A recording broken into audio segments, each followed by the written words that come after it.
اب اس پانی سے کیا مراد ہے یہ ایگزیکٹلی نہیں ہم اس کو بتا سکتے، اور اس کی تھوڑی سی تفصیل ہے جو کہ تفسیر میں انشاءاللہ ہوگی۔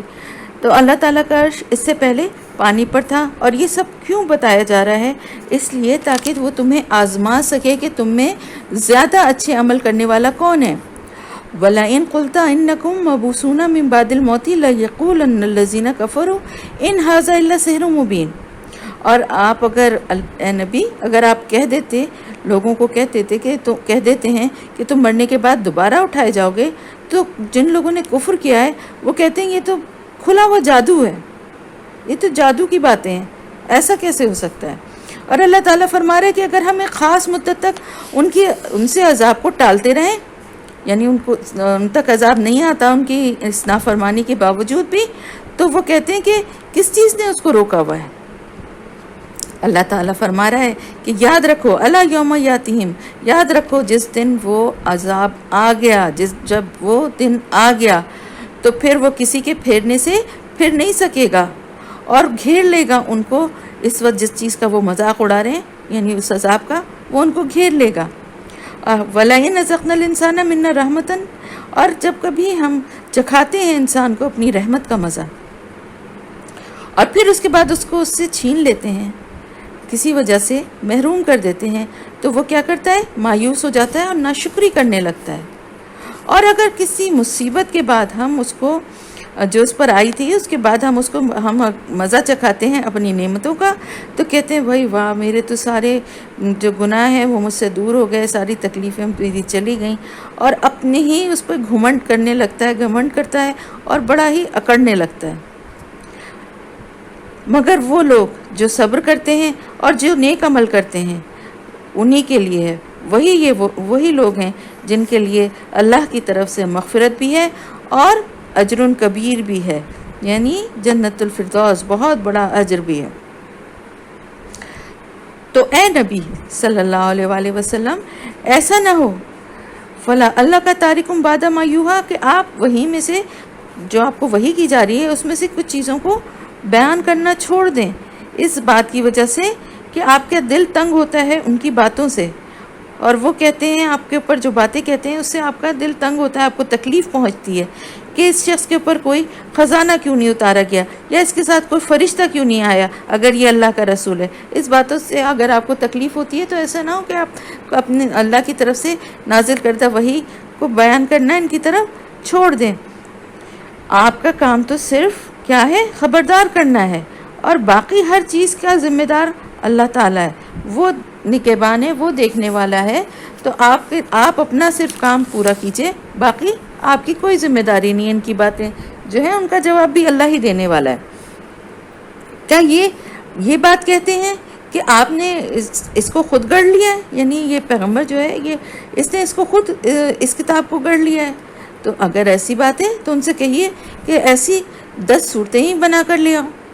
اسی طرح تم بھی گڑھ لاؤ 10 صورتیں، اور اس کے لیے تم بلاؤ وَدْعُوا مَنِ اسْتَطَعْتُم مِّن دُونِ اللَّهِ إِن كُنتُم صَادِقِينَ، اور اس کے لیے تم ان سب کو بلا لو اللہ کے سوا جن کو تم سمجھتے ہو کہ تمہاری مدد کر سکتے ہیں اگر تم سچے ہو تو۔ پھر اگر وہ تمہیں کوئی جواب نہ دیں، تمہاری کوئی مدد نہ کریں، جنہیں تم اپنا معبود سمجھ رہے تھے، جنہیں تم اپنا الہ سمجھ رہے تھے، تو پھر یہ جان لو کہ یہ اللہ کی طرف سے نازل کردہ، اللہ کے علم کے ساتھ نازل کردہ اللہ کی کتاب ہے، اور یہ کہ اللہ کے سوا کوئی بھی الہ نہیں ہے، اللہ کے علاوہ کسی کی عبادت کرنا جائز ہی نہیں ہے۔ پھر اگر تم اللہ تعالیٰ کے آگے فرما بردار کیوں نہیں بنتے ہو؟ پھر کیا بنتے ہو تم اس کے فرما بردار، اس کے آگے مسلم؟ من کانا یرید الحیات الدنیا وزینتہا، اور اگر جو چاہے گا دنیا کی زندگی اور اس کی زینت، تو ہم پورا اس کو یہیں دے دیں گے، اس کے اعمال کا بدلہ، جو کچھ اس کے اگر کچھ اچھے اعمال بھی ہیں، لیکن اگر وہ اس دنیا کی زندگی اور اس کی ہی زینت کو چاہتا ہے تو ہم دے دیں گے۔ فَهُمْ فِيهَا لَا يُبْخَسُونَ، تو اور اس میں کوئی کمی اس کے ساتھ نہیں کی جائے گی۔ یہی وہ لوگ ہیں جن کے لیے آخرت میں سوائے آگ کے کچھ بھی نہیں ہے، وہاں جا کر انہیں معلوم ہوگا وَحَبِطَ مَا صَنَعُوا، کہ سب کچھ برباد ہو گیا جو کچھ انہوں نے بنایا تھا، یعنی دنیا میں جو کچھ بنایا تھا وہ سب برباد ہو گیا، اور سب کچھ جو ان کے عمل تھے وہ سب باطل ہو گئے، سب کیے دھرے کام ان کے باطل ہو گئے۔ افمن کان علی بینۃ من ربہ، کیا پھر بھلا وہ شخص جو اپنے رب کی طرف سے ایک شہادت رکھتا ہے اور پھر اس کے اوپر ایک گواہ بھی ہے اللہ کی طرف سے، یعنی اس شہادت کی تائید میں آ گیا ہے۔ پہلے موسیٰ علیہ السلام کی کتاب تھی جو کہ امامہ و رحمہ، امامت کے لیے، رہنمائی کے لیے اور رحمت کے طور پر آئی تھی، وہ بھی موجود تھی، تو وہ موجود تھی ہی، اس کے بعد پھر اللہ کی طرف سے ایک اور صاف شہادت یعنی یہ کتاب بھی آ گئی، اور ایک گواہ یعنی اللہ کے رسول بھی آ گئے، تو پھر ایسے لوگ تو ایمان لائیں گے ہی۔ اور اس کے بعد بھی جو کفر کریں، وَمَن يَكْفُرْ بِهِ مِنَ الْأَحْزَابِ فَالنَّارُ مَوْعِدُهُ، تو اگر انسانوں کے جو گروہ ہیں، احزاب گروہ کو کہتے ہیں، ان انسانوں کے جو گروہ ہیں ان میں سے پھر بھی کوئی اگر اس کا انکار کرے گا تو پھر جس جگہ کا ان سے وعدہ کیا گیا ہے، یعنی جہنم کا ان سے وعدہ کیا گیا ہے، ان کے لیے وہی جگہ ہے۔ بس اے نبی، آپ اس چیز کی طرف سے کسی شک میں نہ پڑیں، یہ بے شک آپ حق ہے آپ کے رب کی طرف سے، لیکن اکثر لوگوں میں سے ایمان نہیں لاتے۔ اور کون بڑا ظالم ہے اس سے جو اللہ پر جھوٹ گڑھے، اللہ سے جھوٹ منسوب کرے۔ اور یہی وہ لوگ ہیں کہ جب وہ پیش ہوں گے اپنے رب کے سامنے، اپنے رب کے حضور پیش ہوں گے، تو گواہ جو ہیں وہ شہادت دیں گے کہ یہی ہیں وہ لوگ جنہوں نے اپنے رب کے ساتھ جھوٹ گڑھا تھا، جھوٹ اپنے رب کے لیے جھوٹ منسوب کیا تھا۔ یاد رکھو کہ لعنت ہے اللہ کی ظالموں پر، ان ظالموں پر جو کہ اللہ کے راستے سے لوگوں کو روکتے ہیں اور پھر اس راستے میں کجی تلاش کرتے ہیں، اس میں ٹیڑھ تلاش کرتے ہیں، اس میں نئی نئی باتوں سے لوگوں کو گمراہ کرتے ہیں اور آخرت کا انکار کرتے ہیں۔ اولئکا، یہی وہ لوگ ہیں، لم یکونوا معجزین فی الارض، وہ زمین میں اللہ کو عاجز کرنے والے نہیں ہیں، اللہ کو وہ بے بس نہیں کر سکتے، اور نہ اللہ کے مقابلے میں ان کا کوئی ولی، کوئی ان کا حامی ہوگا۔ یضاعف لہم العذاب، دگنا کر دیا جائے گا ان کے لیے، دوہرا عذاب ہوگا ان کے لیے، اور نہ وہ کسی کی سن سکتے ہیں اور نہ ہی وہ انہیں کچھ دکھائی دیتا ہے۔ یعنی اس حد تک دنیا میں ان کے حال، ان کا دلوں کا یہ ہو گیا ہے، مہر لگ گئی ہے کہ نہ اب وہ کسی کی سن سکتے ہیں اور نہ کچھ دیکھتے ہیں۔ یہ وہ لوگ ہیں جو خسارہ پانے والے ہیں، جنہوں نے اپنے کو خود ہی خسارے میں ڈالا ہے اور گم ہو گیا ان سے، کھو گیا ان سے جو کچھ وہ گڑھ رہے تھے۔ یعنی جن لوگوں نے، یہ وہ لوگ ان کا انجام بتایا جا رہا ہے جنہوں نے دنیا میں اپنے کو خسارے میں ڈالا تھا اور جھوٹ گڑھا تھا، اس دن سب کچھ ان سے کھو جائے گا۔ اور لا جرم انہم فی الآخرۃ هم الاخسرون، اور حقیقت میں جو آخرت میں جو سب سے بڑا خسارہ پانے والے لوگ ہیں وہ یہی ہوں گے۔ بات ان لوگوں کی ہو رہی ہے، بے شک وہ لوگ جو ایمان لائے اور جنہوں نے نیک عمل کیے اور پھر اپنے رب کے ہی ہو کر رہ گئے، تو یقیناً اولئک اصحاب الجنہ، یہی وہ لوگ ہیں جو جنت میں رہیں گے، جنت کے ساتھی ہیں، اور وہ ہمیشہ اس میں رہیں گے۔ دونوں فریق، یعنی جو ایک گناہ گار اور نیک، دونوں کی جو بات بتائی جا رہی ہے، دونوں فریقوں کی مثال ایسی ہے کہ جیسے ایک اندھا اور بہرا ہو اور دوسرا دیکھنے اور سننے والا ہو، تو کیا یہ دونوں برابر ہو سکتے ہیں؟ اور کیا تم اس مثال سے کوئی سبق نہیں لیتے، کوئی نصیحت حاصل نہیں کرتے؟ اور اللہ تعالیٰ فرما رہا ہے کہ البتہ بلا شبہ ہم نے بھیجا نوح کو اس کی قوم کی طرف، اور اس نے جا کر کہا کہ میں تم لوگوں کے لیے واضح طور پہ تمہیں خبردار کرنے والا، تمہیں صاف صاف بتانے والا ہوں، خبردار کرنے والا ہوں۔ اللہ تعبدو، کہ نہ تم عبادت کرو، الا اللہ، سوائے اللہ کی، کہ تم اللہ کے سوا کسی کی عبادت نہ کرو۔ انی اخاف علیکم عذاب یوم علیم، بے شک میں تو خوف رکھتا ہوں تمہاری طرف، تمہارے لیے، کہ تمہیں کسی دردناک عذاب کا سامنا نہ کرنا پڑے، مجھے یہ خوف ہے۔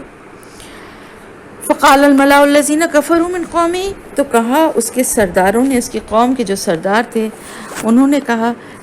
کہ ہم تو تجھے، ہماری نظر میں تو تم ایک ایسے انسان ہو جیسا کہ ہم ہیں، اور ہم تمہاری کیوں ہم دیکھتے ہیں تمہاری پیروی صرف وہ لوگ کرتے ہیں جو کہ ہمارے ہاں کم تر درجے کے اور ذلیل سمجھے جاتے تھے، اور انہوں نے بغیر سوچے سمجھے تمہاری پیروی کرنا شروع کر دی ہے۔ تو ہم تو تمہیں صرف ایسا ہی دیکھتے ہیں، اور تم میں ہم کوئی ایسی چیز نہیں دیکھتے کہ جس سے ہم سے تم پہ کوئی زیادہ کوئی فضل ہو۔ ہم تو تمہارے لیے یہ گمان رکھتے ہیں، یہ سمجھتے ہیں تمہیں کہ تم جھوٹے ہو۔ انہوں نے کہا اے میری قوم ارائیتم ان کنتو علی بینۃ من ربی، انہوں نے کہا اے میری قوم ذرا دیکھو تو صحیح، میں اپنے رب کی طرف سے ایک واضح نشانی لے کر، ایک واضح شہادت اللہ کی طرف سے لے کر آیا ہوں، اور اللہ تعالیٰ کے پاس سے اللہ نے مجھے رحمت سے بھی نوازا ہے، لیکن تم کو وہ نظر نہیں آتی، تم اندھے ہو گئے اس کے۔ اب اگر ہمارے پاس ایسا کیا ذریعہ ہے کہ ہم تمہیں کسی طرح سے ہدایت کے راستے پہ لائیں جبکہ تم ماننا نہیں چاہتے ہو؟ تو ہم زبردستی تو نہیں اس کو تمہارے اوپر کوئی ہم نافذ کر سکتے ہیں۔ اور اے میری قوم، میں تو تم سے کسی مال کا سوال نہیں کرتا، تم سے کچھ اس کے لیے میں کوئی تم سے معاوضہ تو نہیں مانگ رہا ہوں، بے شک میرا اجر جو ہے وہ اللہ تعالیٰ کے اوپر ہے، اور میں تو ان لوگوں کو دھکا دے کے نہیں نکال سکتا جو ایمان لے کر آئے ہیں۔ یعنی وہ کہہ رہے تھے نا کہ یہ جو ہیں ہمارے قوم کے ذلیل یا کم تر درجے کے لوگ ہیں، ایسا ہی تھا نا، مکی کے لوگوں کو بھی یہ اعتراض ہوتا تھا کہ یہ کیوں ایمان آپ پر لے آئے ہیں، اور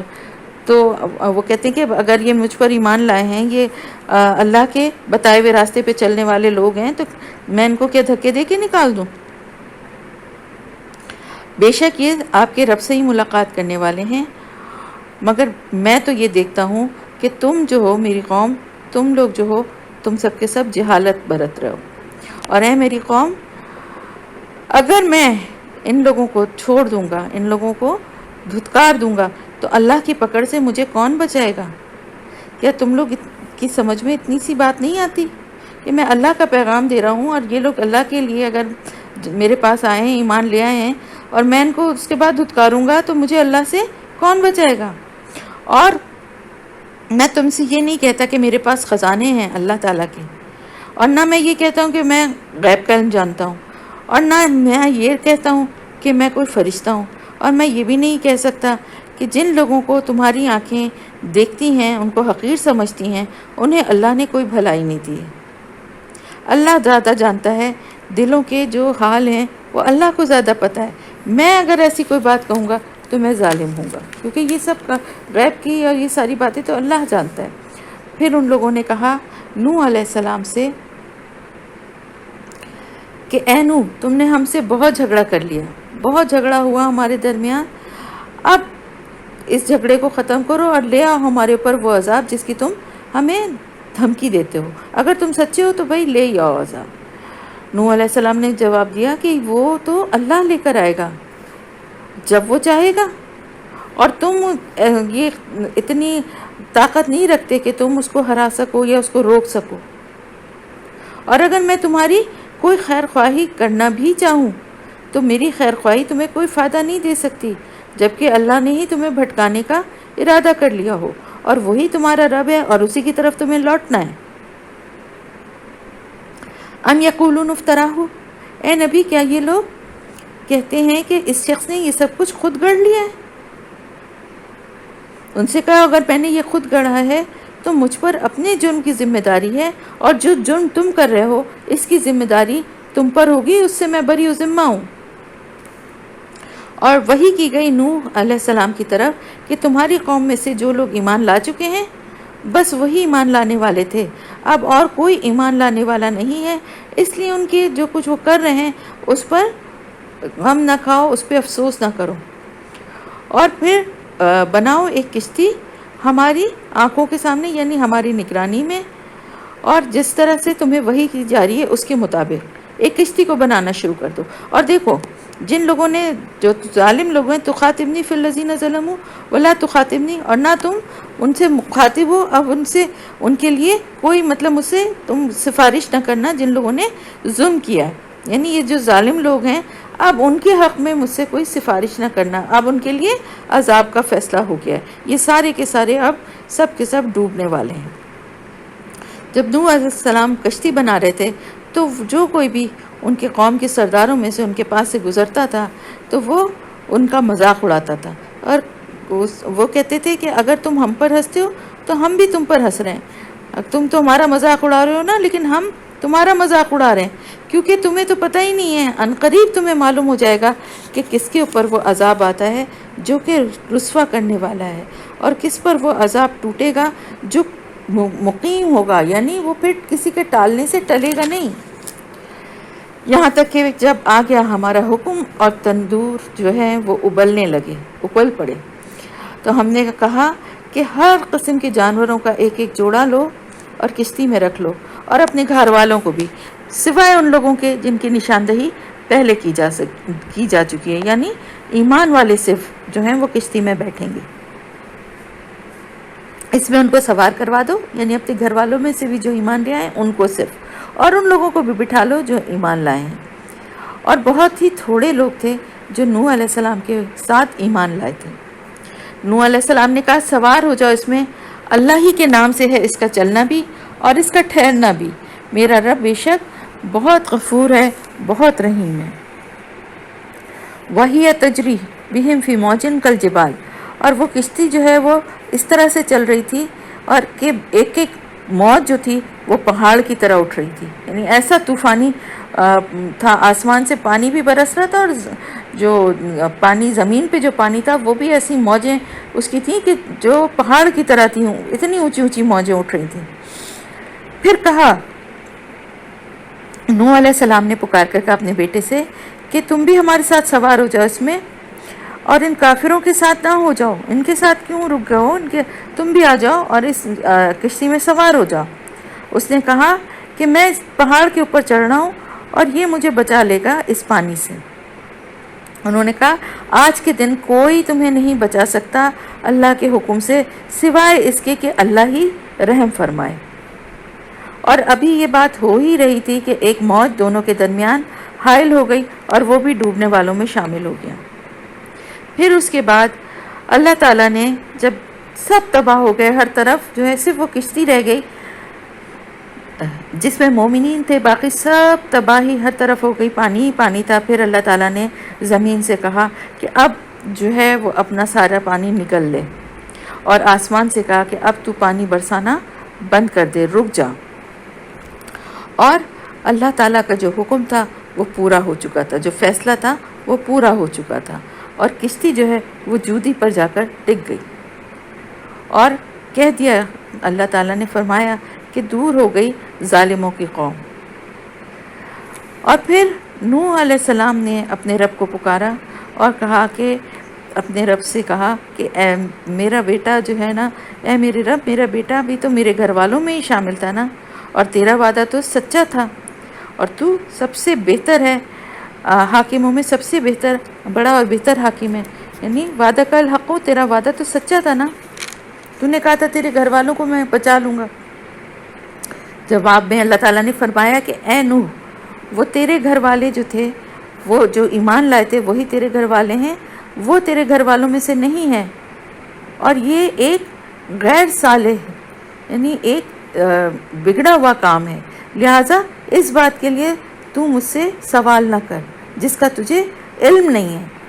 یعنی جو ایمان پر نہیں ہے وہ چاہے گھر کا فرد ہی کیوں نہ ہو، وہ تیرے گھر والوں میں شامل نہیں ہے، اور تو اب اس کے بارے میں مجھ سے سوال نہ کر، اور میں تجھے جو نصیحت کرتا ہوں اس کو سمجھ اور اپنے آپ کو جاہلوں کی طرح نہ بنا لے۔ انہوں نے کہا، نوح علیہ السلام نے کہا، دیکھیں پیغمبر تھے نا، فوراً سمجھ گئے، اور انہوں نے کہا اے میرا رب، میں تیری پناہ مانگتا ہوں اس بات سے کہ میں تجھ سے وہ چیز مانگوں جس کا مجھے علم نہیں ہے، اور اگر تو نے مجھے معاف نہ کیا اور رحم نہ فرمایا تو میں خسارہ پانے والوں میں سے ہو جاؤں گا۔ اللہ تعالیٰ نے فرمایا اے نوح اب اتر جاؤ، ہماری طرف سے سلامتی اور برکتیں ہیں تمہارے لیے، تم پر بھی اور وہ لوگ جو کہ وہ امتیں، وہ گروہ جو تیرے ساتھ ہیں ان پر بھی، اور پھر کچھ گروہ ایسے بھی ہیں جنہیں ہم کچھ مدت تک سامان زندگی دیں گے، اور پھر ہماری طرف ہی سے انہیں دردناک عذاب بھی پہنچے گا۔ یعنی جو ایمان نہیں بھی لاتے ان کو بھی تو سامان زندگی دیا جاتا ہے نا اللہ کی طرف سے. دنیا کا معاملہ جو ہے، دنیا کا نظام جو ہے، اس کے الگ اللہ کے قاعدے ہیں. تو اللہ تعالیٰ فرما رہا ہے کہ اے نبی، یہ خبریں جو ہم غیب کی جو ہم آپ کو کی طرف وحی کر رہے ہیں،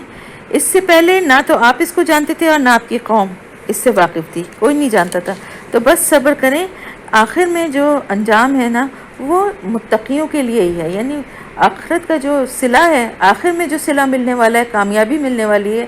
وہ متقیوں کو ہی ملے گی. یہ قصے اللہ تعالیٰ بتا رہا ہے، یہ خبریں ہم اس لیے دیتے ہیں کہ آپ دیکھیں کہ جو ایمان لائے تھے وہی آخر میں کامیاب ہوئے اور باقی ایمان نہ لانے والے خسارے میں ہی رہے. اور پھر عاد کی طرف ہم نے اس کے بھائی ہود کو بھیجا، اور انہوں نے جا کر کہا کہ اے میری قوم، عبادت کرو ایک اللہ کی، تمہارا کوئی الہ نہیں اس کے سوا، اور تم نے جو کچھ بھی اس کے علاوہ بنایا ہے وہ سب جھوٹ کر رکھا ہے. اے میری قوم، میں تم سے کسی اجر کا سوال نہیں کرتا، کوئی اجرت نہیں چاہتا. بے شک میرا اجر تو میرے رب کی طرف ہے جس نے کہ مجھے پیدا کیا ہے، تو وہی مجھے اس کا اجر دینے والا ہے. کہ آپ بس تم عقل سے کام نہیں لیتے. اور اے میری قوم، استغفار کرو، معافی مانگو اپنے رب سے، اور پھر اسی کی طرف پلٹو. اگر کوئی گناہ کر بھی رہے ہو نا تو اب اس کا احساس کر کے اللہ کی طرف پلٹو اور معافی مانگو اپنے گناہوں کی. پھر جب تم ایسا کرو گے تو وہ آسمانوں سے بارشیں تم پر برسائے گا، اور تمہاری قوت جو ہے اس پر اور زیادہ قوت کا اضافہ کر دے گا. یعنی آسمان سے بارش برسے گی اور فصلیں ہری ہوں گی، اور بہت مالی طور پہ بھی تمہیں بڑا خوشحال اور آسودہ کر دے گا. اور مجرم بن کر اس کی طرف سے منہ نہ پھیرو. انہوں نے جواب دیا، اے ہود، ہم تو تمہیں پاتے ہیں، تم آئے ہو ہمارے پاس کوئی واضح، کوئی روشن ایسی نشانی لے کر نہیں آئے ہمارے پاس، اور ہم تمہارے کہنے پہ اپنے الہ جو ہیں، ہمارے جو معبود ہیں، ان کو تو ہم نہیں چھوڑ سکتے، اور نہ ہی ہم تیرے کہنے پر تجھ پہ ایمان لانے والے ہیں. تو ہمیں یا تو کوئی ایسی واضح کوئی نشانی کوئی ہمیں دکھا. ان نقول الا اور ان نقول تراک بعد آلہتنا بالسوء، اور ہمیں تو ایسا لگتا ہے کہ ہمارے یہ جو معبود ہیں جنہیں تم برا بھلا کہتے ہو، انہی کی طرف سے کچھ تمہارے پر ایسی مار پڑ گئی ہے کہ تم اس طرح کی باتیں کر رہے ہو. یعنی تم جو ہمارے دیوی دیوتاؤں کی یا کسی بزرگ کی، کسی مزار کی تم جو شان میں گستاخی کر رہے ہو نا، اس کی وجہ سے ہی کہ تم ان کی ہی طرف سے تمہیں کوئی ایسا سزا ملی ہے کہ تم یہ بہکی باتیں کرنے لگے ہو. انہوں نے کہا، حضرت ہود علیہ السلام نے کہا کہ میں اللہ کی شہادت پیش کرتا ہوں اور تم گواہ رہو کہ جن کو بھی تم اللہ کے ساتھ شریک ٹھہراتے ہو، میں ان سے بیزار ہوں، ان سے بری و ذمہ ہوں. من دونہ فکیدونی جمیعا ثم لا تنظرون، اور تم سب لوگ، میں تو توکل کرتا ہوں اپنے رب پر، تم سب جو ہے چالے چلو سب کے سب مل کے میرے خلاف، اور مجھے ذرا بھی مہلت نہ دو. بے شک میں توکل کرتا ہوں اپنے رب پر، جو کہ میرا بھی رب ہے اور تمہارا بھی. یعنی در حقیقت تو وہی ہے تمہارا بھی رب. اگر تم اس کے خلاف تم میرے لیے چالیں چلنے چاہتے ہو تو سب کے سب جمع ہو کے کرو اور مجھے کوئی مہلت نہ دو. اور میرا رب جو ہے وہ اتنا قدرت والا ہے، اتنا طاقت اور اختیار والا ہے کہ کوئی بھی جاندار ایسا نہیں ہے جس کی چوٹی اس کے ہاتھ میں نہ ہو. یہ بھی ایک محاورتاً بات ہے کہ چوٹی ہاتھ میں ہونا، کیونکہ آپ دیکھیں کسی کو قابو اگر کرنا ہے اور اس کی چوٹی کو ہاتھ میں پکڑ لے اگر، تو وہ شخص جس طرف جھکاؤ، جس طرف موڑو، وہ مجبور ہو جائے گا. اس کی مرضی کے بغیر کچھ نہیں کر سکے گا جس کے ہاتھ میں اس کی چوٹی ہے. تو یہ ایک مثال دینے کا مطلب یہ کہ اللہ تعالیٰ اس حد تک قادر ہے ہمارے اوپر. بے شک تمہارا رب ہی، میرا رب ہی سیدھی راہ پر ہے. فَإِن تَوَلَّوْا، پھر اگر تم منہ پھیرتے ہو تو جو پیغام میں تمہاری طرف دے کر بھیجا گیا ہوں وہ میں تم کو پہنچا چکا ہوں. اور اب میرا رب تم اس بات کی وجہ سے کہ تم حق کا پیغام آنے کے بعد بھی اس کو نہیں مان رہے ہو، تو اب میرا رب جو ہے وہ تمہاری جگہ دوسری قوم کو لے آئے گا. یستخلف، تمہارے بعد کسی اور کو لے آئے گا، اور تم اس کو کوئی نقصان نہیں پہنچا سکو گے. بے شک میرا رب ہر چیز کا نگران ہے. اور پھر جب ہمارا حکم آ گیا تو ہم نے اپنی رحمت سے نجات دے دی ہود علیہ السلام کو اور ان کے ساتھ وہ لوگ جو کہ ایمان لائے تھے، اور اپنی رحمت کے ساتھ ہم نے ان کو بچا لیا اور نجات دے دی ہم نے ان کو ایک سخت عذاب سے۔ اور یہ عاد ہیں جہدو بیایات ربہم، جو اپنے رب کی آیات کا انکار کرتے تھے اور نافرمانی کرتے تھے اس کے رسولوں کی، اور پیروی کرتے تھے ہر زبردست نافرمان اور سرکش کی۔ آخرکار وَأُتْبِعُوا فِي هَٰذِهِ الدُّنْيَا لَعْنَةً، اور ان کے پر دنیا کی زندگی میں بھی لعنت پڑی اور قیامت کے دن بھی ان پہ لعنت ہی پڑے گی۔ یاد رکھو، بے شک عاد نے اپنے رب کا انکار کیا، اپنے رب کے ساتھ کفر کیا تو دور پھینک دیے گئے۔ عاد ہود کی قوم کے جو لوگ تھے وہ دور پھینک دیے گئے۔ اور پھر الی ثمود اخاہم صالحا، ایک منٹ ذرا روکنا ایمن۔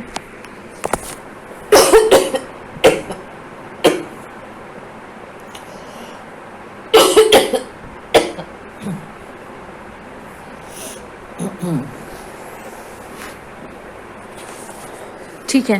آن کر لو۔ وَإِلَى ثَمُودَ أَخَاهُمْ صَالِحًا، اور سمود کی طرف ہم نے بھیجا اس کے بھائی صالح کو، صالح علیہ السلام کو بھیجا۔ اس نے بھی جا کر انہوں نے بھی یہی بات کہی جا کے کہ اے میری قوم، ایک اللہ کی عبادت کرو اور اس کے علاوہ کوئی بھی تمہارا الہ نہیں ہے، اور وہی ہے جس نے کہ تم کو زمین سے پیدا کیا ہے اور پھر یہاں تمہیں بسایا ہے، تو پھر تم کو چاہیے کہ تم استغفار کرو، اس سے معافی مانگو جو کچھ بھی تم گناہ کرتے رہے ہو، اور اسی کی طرف پلٹ آؤ، بے شک میرا رب تم بہت قریب ہے اور وہ دعاؤں کا جواب دینے والا ہے۔ انہوں نے کہا اے صالح، اس سے پہلے تو ہمارے درمیان ایسا شخص تھا کہ ہم تو تیری طرف سے بڑی امید لگائے ہوئے تھے اور بہت تجھے اچھا انسان سمجھتے تھے، تجھ سے ہمیں بڑی توقعات تھیں، اب کیا تو ہمیں ہمارے ان معبودوں کی عبادت کرنے سے روکتا ہے جن کی عبادت ہمارے باپ دادا کرتے آئے؟ اور بے شک تو جو باتیں کر رہا ہے، جس چیز کی طرف ہمیں بلا رہا ہے، اس نے تو ہمیں سخت شک میں ڈال دیا ہے۔ انہوں نے کہا صالح علیہ السلام نے، اے میری قوم، کیا تم دیکھتے نہیں ہو کہ میں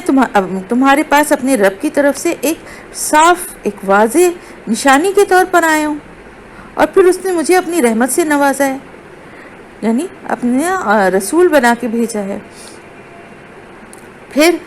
اگر میں نافرمانی کروں گا تو اللہ تعالیٰ کی پکڑ سے مجھے کون بچانے والا ہے؟ میں کیوں ایسی کوئی بات کروں گا جس میں اللہ کی نافرمانی ہو؟ فما تزیدوننی غیر تخسیر، اور اگر میں ایسا کروں گا تو تم میرے کس کام آ سکتے ہو؟ تم تو مجھے صرف اور زیادہ خسارے میں ڈال دو گے۔ اور پھر انہوں نے کہا اے میری قوم، دیکھو یہ جو ہے اللہ کی اونٹنی ہے، یہ تمہارے لیے ایک نشانی ہے، تم نشانی مانگ رہے تھے نا، چلو اللہ نے تمہیں ایک نشانی بھی دکھا دی، بس تم اس کو چھوڑ دو کہ یہ اللہ کی زمین میں چرتی پھرے، اس کو آزاد چھوڑ دو، اور اس کو برے انٹینشن سے یا برے نیت اور ارادے سے اس کو ہاتھ نہ لگانا۔ ایسا نہ ہو کہ تم ایسا کرو تو تمہیں اللہ کا عذاب جو ہے وہ پکڑ لے، اللہ کا عذاب بڑا قریب ہے، کہ ایسی کسی نافرمانی میں نہ مبتلا ہونا کہ اللہ کا عذاب آ جائے۔ پھر انہوں نے کیا کیا؟ انہوں نے اس کی کونچیں کاٹ دی، یعنی اس کو مار ڈالا انہوں نے اونٹنی کو، اور اس پر صالح علیہ السلام نے ان سے کہا، جب ان کو خبر ہوئی تو انہوں نے کہا بس اب تمہارے لیے صرف 3 دن ہیں، تم اپنے گھروں میں رہو اور 3 دن تک اور اپنے گھروں میں رہ لو، اب تمہارے لیے جو ہے عذاب کا جو ہے وہ سلسلہ سٹارٹ ہو گیا ہے، اور یہ وہ اللہ تعالیٰ کی طرف سے دی گئی مدت ہے جو کہ جھوٹ نہیں ہوگی کبھی بھی۔ پھر جب آ گیا ہمارا حکم، نجات دی ہم نے صالح علیہ السلام کو اور وہ لوگ جو ایمان لائے اس کے ساتھ، اپنی رحمت کے ساتھ ان کے ساتھ ہم نے رحمت کے ساتھ ان کو بچا لیا، اور اس دن کی رسوائی سے ان کو محفوظ رکھا۔ بے شک آپ کا رب جو ہے وہ زبردست ہے اور طاقتور بھی ہے اور زبردست بھی ہے۔ اور پکڑ لیا ان لوگوں کو جنہوں نے ظلم کیا تھا، اللہ تعالیٰ نے ایک سخت دھماکے کے ساتھ ان کو پکڑ لیا، اور وہ اپنی بستیوں میں ایسے اوندھے منہ گر پڑے، ایسے پڑے کہ پڑے رہ گئے، کانا لم یغنوا فیہا، جیسے وہ کبھی اس میں بسے ہی نہ تھے۔ الا ان ثمود کفروا ربہم، یاد رکھو کہ بے شک سمود جو ہیں انہوں نے اپنے رب سے کفر کیا.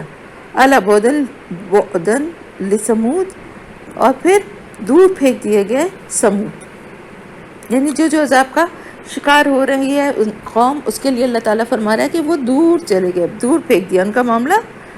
دور ہو گیا. اور وَلَقَدْ جَاءَتْ رُسُولُنَا، اور البتہ بلا شبہ جب آئے ہمارے رسول یعنی فرشتے ابراہیم علیہ السلام کے پاس خوشخبری کے ساتھ، انہوں نے کہا، ان کو سلام کیا. ابراہیم علیہ السلام نے بھی جواب میں کہا کہ تم پر بھی سلام ہو. لیکن کچھ دیر بعد جب وہ حضرت ابراہیم علیہ السلام جو تھے بہت مہمان نواز تھے، اور جو بھی آ جاتا تھا اس کو کھانا اپنے ساتھ ضرور کھلاتے تھے، تو وہ ان کے لیے بھی ایک بچڑا جو ہے وہ بھون کر لے کر آئے. مگر انہوں نے جب یہ دیکھا کہ وہ اپنے ہاتھ آگے بڑھا ہی نہیں رہے کھانے کے لیے، تو ان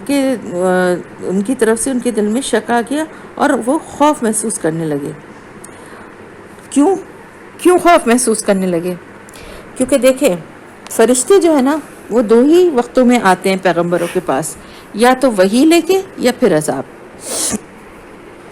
تو اس چیز سے انہوں نے یہ اندازہ لگا لیا تھا کہ یہ کھانے کو ہاتھ نہیں لگا رہے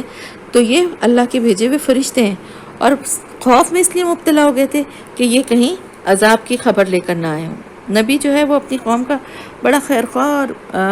ان کی بھلائی چاہنے والا ہوتا تھا نا، تو عذاب کی خبر جو ہے وہ بہت ان کے لیے تکلیف دہ تھی. تو اس وجہ سے وہ اس خوف میں مبتلا ہو گئے. تو انہوں نے فرشتوں نے کہا کہ آپ خوف نہ کھائیں، ہم تو قوم میں لوط کی طرف بھیجے گئے ہیں، یعنی اصل میں تو ہم ان کے پاس ہی جا رہے ہیں، ساتھ ہی ساتھ ہم آپ کو یہاں کیوں آئے ہیں؟ ایک خوشخبری سنانے کے لیے. اور پھر ابراہیم علیہ السلام کی جو بیوی تھیں وہ بھی وہیں پہ کھڑی ہوئی تھیں. تو ان فرشتوں نے اللہ تعالیٰ کا جو طرف سے جو خوشخبری تھی وہ ان کو دی، اور ان کو اسحاق، اور اسحاق کے بعد یعقوب علیہ السلام کی خوشخبری تھی. تو انہوں نے کہا ہائے، قالت یا ویلتا، ہائے میری کمبختی، یا ہائے میری بدبختی. جیسے کہتے ہیں نا بہت سے لوگوں کا تکیہ کلام ہوتا ہے، ہائے میں مر گئی، یا کچھ اس طرح کی بات کہتے ہیں نا، حیرت کا انتہائی اظہار، یہ وہ والی بات تھی. ان کا یہ کس طرح میرے یہاں اولاد ہوگی جبکہ میں تو مطلب یہ کہ بانجھ ہو گئی ہوں، میری وہ عمر بہت ہی بوڑھی ہو گئی ہیں، عجوز یعنی بہت زیادہ بوڑھی ہو گئی ہیں، اور میرا شوہر جو ہے وہ بھی بوڑھے ہو چکے ہیں. یہ تو بڑی ہی ایک عجیب بات آپ بتا رہے ہیں. انہوں نے کہا فرشتوں نے کہ کیا تم اللہ کے حکم پر تعجب کرتی ہو؟ اور اللہ تعالیٰ کی طرف سے انہوں نے کہا کہ ابراہیم کے گھر والوں، تم لوگوں پر تو اللہ کی رحمت اور اس کی برکتیں ہیں، اور بے شک اللہ تعالیٰ نہایت ہی تعریف کے قابل اور بہت ہی بزرگی اور بہت ہی شان والا ہے. پھر جب ابراہیم علیہ السلام کی وہ والی گھبراہٹ دور ہو گئی، یعنی ان کو یہ اطمینان ہو گیا کہ یہ خوشخبری لے کر آئے تھے، تو اس سے ان کا دل بھی خوش ہو گیا. تو پھر انہوں نے قوم لوط کے بارے میں ہم سے جھگڑنا شروع کر دیا، یعنی اللہ تعالیٰ سے. یعنی اپنی قوم کی طرف سے تو اب اطمینان ہو گیا کہ عذاب لے کر نہیں آئے، تو قوم لوط کی اب ان کو فکر ہو گئی کہ جن کے لیے عذاب، کیونکہ لوط علیہ السلام بھی حضرت ابراہیم علیہ السلام کے بھتیجے تھے جن کو انہوں نے اردن کے علاقے میں بھیجا تھا. اور اللہ تعالیٰ ان کی خوبی بتا رہا ہے کہ ابراہیم علیہ السلام نے ایسا کیوں کیا، کیونکہ وہ بڑے ہی نرم دل کے تھے، بڑے حلیم اور نرم مزاج تھے. ان کا دل بہت جلدی جو ہے وہ پسیج جاتا تھا، اور بہت جلدی جو ہے وہ آہوزاری کرنے والے بھی ان کے لیے آیا نا کہ وہ تھے، اور اللہ کی طرف پلٹنے والے تھے، اور ہر حال میں جو ہے منیب تھے نا، اللہ کی طرف ہی پلٹتے تھے. پھر ان فرشتوں نے ابراہیم علیہ السلام سے کہا کہ اے ابراہیم، اس بات سے باز آ جاؤ جو تم کہہ رہے ہو، کیونکہ تمہارے رب کا حکم جو ہے وہ آ چکا ہے، اور بے شک اب ان لوگوں پر وہ عذاب آ کر رہے گا جو کسی کے پھیرے جانے سے پھر نہیں سکتا. اس کی تفصیل انشاءاللہ تعالیٰ تفسیر میں آپ کو بتاؤں گی کہ کس طرح حضرت ابراہیم علیہ السلام نے کتنی حجت کی تھی، اور اس کا پھر کیا جواب ملا تھا، اور کیوں ایسا ہوا تھا کہ ان کے لیے عذاب جو ہے وہ ہو گیا تھا. وَلَمَّا جَاءَتْ رُسُولُنَا لُوطًا، اور پھر جب وہ فرشتے جو تھے وہ لوط علیہ السلام کی طرف گئے، تو وہاں کیا ہوا، وہاں پہنچنے کے بعد ان کی آمد سے تو وہ لوط علیہ السلام گھبرا گئے، اور ان کا دل بڑا تنگ پڑنے لگا. کیوں؟ کیونکہ ان کو اپنی قوم کا حال پتہ تھا، اور وہ کہنے لگے یہ تو آج کا دن تو میرے لیے بڑی مصیبت کا دن ہے، کیونکہ یہ مہمان آ گئے ہیں. اور ان کے قوم کے لوگ جو ہیں ویسے ہی وہ جو تھے مردوں کو دیکھ کے وہ بالکل قابو سے باہر ہو جاتے تھے. تو ان کے جیسے ہی ہوا یہی کہ جب ان کے قوم کے لوگوں کو خبر ملی، ان فرشتوں کو تو وہ ظاہر فرشتہ تو نہیں سمجھ تھے، وہ تو انسانی روپ میں ہی تھے، تو وہ سب کے سب ان کے گھر کی طرف دوڑ پڑے. اور وہ تو ایسے ہی برے کام پہلے سے بھی کرتے تھے، یعنی عادی تھے، وہ تو یہی ساری برائیاں کر ہی رہے تھے. تو لوط علیہ السلام نے ان سے کہا کہ اے میری قوم، تمہیں کیا ہو گیا ہے؟ یہ میری بیٹیاں موجود ہیں جو زیادہ پاکیزہ ہیں تمہارے لیے، تو تم اللہ کا خوف رکھو اور مجھے میرے مہمانوں کے سامنے رسوا نہ کرو. کیا تم میں کوئی بھلا آدمی نہیں ہے؟ انہوں نے جواب دیا کہ تجھے تو معلوم ہی ہے کہ تیری بیٹیوں میں ہمارا کوئی حصہ نہیں ہے. اچھا، یہ جو انہوں نے کہا تھا کہ میری بیٹیاں ہیں، تو اس کا یہ مطلب نہیں تھا کہ وہ اپنی بیٹیاں ان کے سامنے پیش کر رہے تھے، بلکہ اس کا مطلب یہ تھا، اور میری بیٹیوں سے مراد صرف ان کی اپنی بیٹی نہیں تھی، کیونکہ ایک نبی جو ہوتا ہے وہ امت کا جو ہوتا ہے وہ باپ ہوتا ہے، تو قوم کی جو بیٹیاں ہیں وہ بھی نبی کی ہی بیٹی ہیں. تو ان کے کہنے کا مقصد یہ تھا کہ اس قوم میں لڑکیاں بھی تو موجود ہیں نا، تم ان سے نکاح کرو جو زیادہ تمہارے لیے پاکیزہ بات ہے. یہ کہنے کا یہ مطلب تھا. تو انہوں نے جواب دیا کہ تیری بیٹیوں میں ہمارا کوئی حصہ نہیں ہے، اور تو یہ بھی جانتا ہے کہ ہم کیا چاہتے ہیں. تو پھر لوط علیہ السلام نے کہا کاش میرے پاس اتنی طاقت ہوتی کہ میں تمہیں سیدھا کر دیتا، یا پھر میرے پاس کوئی مضبوط سہارا ہوتا کہ میں اس کی پناہ لے لیتا. یعنی میری تو اتنی طاقت مجھ نہیں ہے کہ میں تمہیں اس برے کام سے روک سکوں. کوشش تو کر ہی رہتے، لیکن اب کوئی فرق ہی نہیں ان کی قوم کو پڑا تھا. پھر فرشتوں نے کہا لوط علیہ السلام سے کہ اے لوط، ہم تیرے پاس تیرے رب کے بھیجے ہوئے فرشتے ہیں، یہ لوگ تیرا کچھ بھی نہیں بگاڑ سکتے، بس تو رات کا کچھ حصہ ان کے ساتھ یہاں اپنے اس گھر میں رہ اپنے اہل و عیال کے ساتھ، اور پھر یہاں سے نکل جا. اور نکلنے کے بعد تم میں سے کوئی بھی شخص جو ہے وہ پیچھے مڑ کر نہ دیکھے، مگر تیری بیوی جو ہے وہ ساتھ نہیں جائے گی. کیوں؟ کیونکہ اس پر بھی وہی سب کچھ عذاب آئے گا جو کہ اس سے پہلے ان لوگوں پر گزرنا ہے. اور اس کی وجہ یہ تھی کہ ان کی بیوی جو تھیں ان کی دلی ہمدردیاں ان لوگوں کے ہی ساتھ تھیں، وہ ان کا ہی ساتھ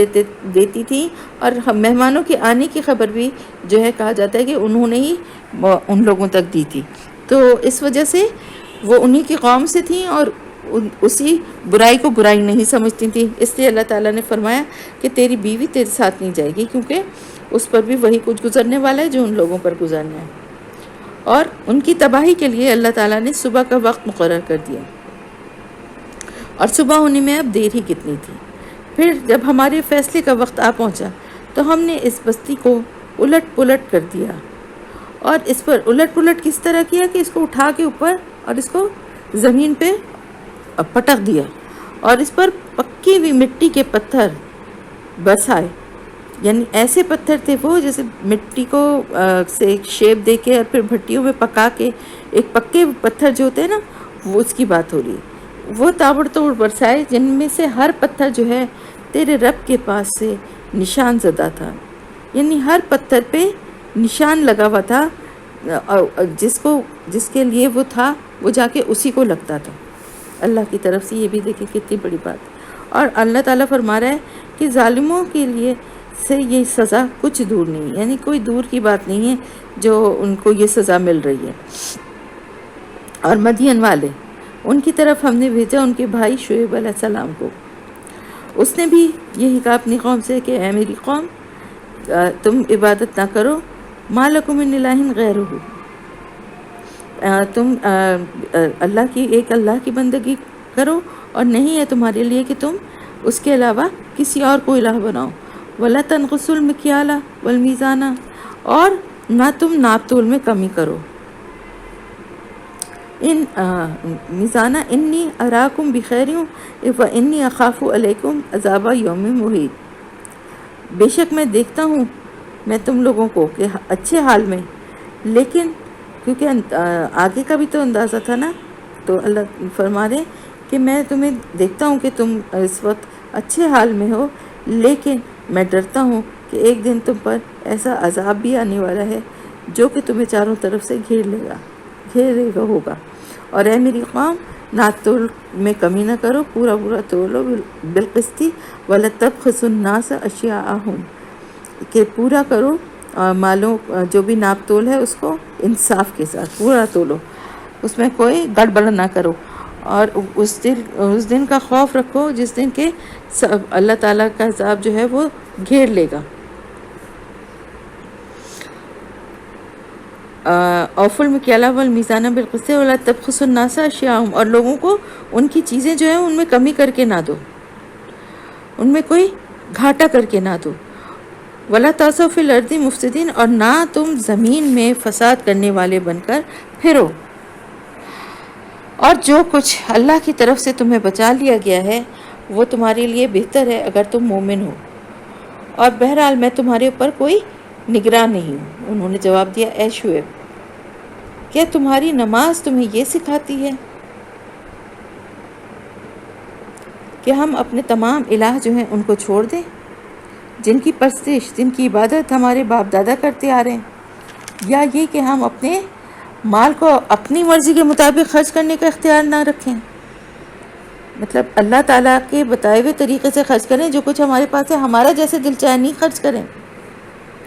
تو بس ان باتوں سے تو ایسا لگتا ہے تو ہی اپنے کو سمجھتا ہے کہ تو بڑا نیک ہے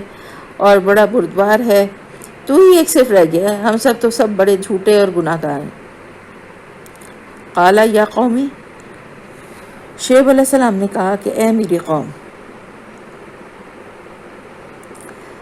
وما اريد ان اخالفكم الى ما انهاكم عنه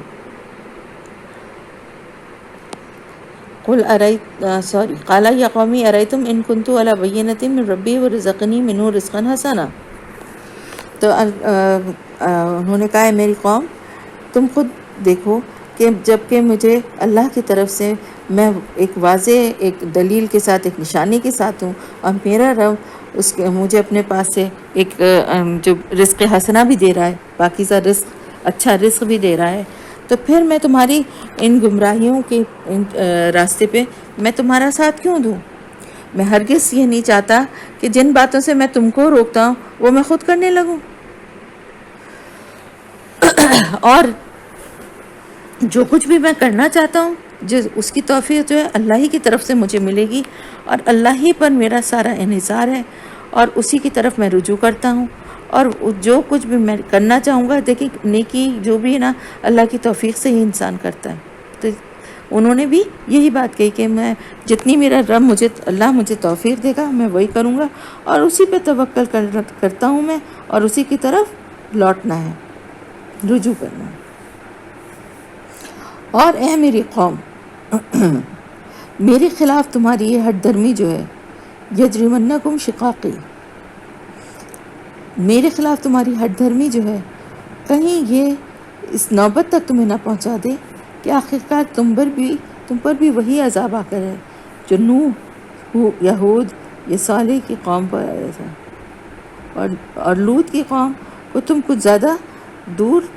پاؤ گے بھی نہیں۔ یہ کس سے بات ہو رہی ہے؟ یہ اہل مکہ سے بات ہو رہی ہے، ان کے سے زیادہ دور بھی نہیں تھے نا، لوط کی قوم جو تھی ان کے علاقے جو تھے وہ زیادہ دور بھی نہیں تھے۔ تو اللہ تعالیٰ فرما رہا ہے کہ ان سے کہیے کہ اے میری قوم، تم یہ سب تمہاری ہٹ دھرمی بھی تمہیں کہیں اس نوبت پہ نہ پہنچا دے جس میں کہ یہ ساری قومیں جو تھیں جن کا یہاں ذکر کیا جا رہا ہے ان کو عذاب ہوئے، تو کہیں تم بھی اپنی حرکتوں کی وجہ سے اسی عذاب کی طرف نہ پہنچ جاؤ۔ اور لوط کی قوم جو ہے، باقی قوموں کے بارے میں بھی جانتے ہو، لیکن لوط کی قوم جو ہے وہ تو قریب ہی ہے، زیادہ دور نہیں ہے۔ اور اپنے رب سے معافی مانگو اور اسی کی طرف پلٹ آؤ،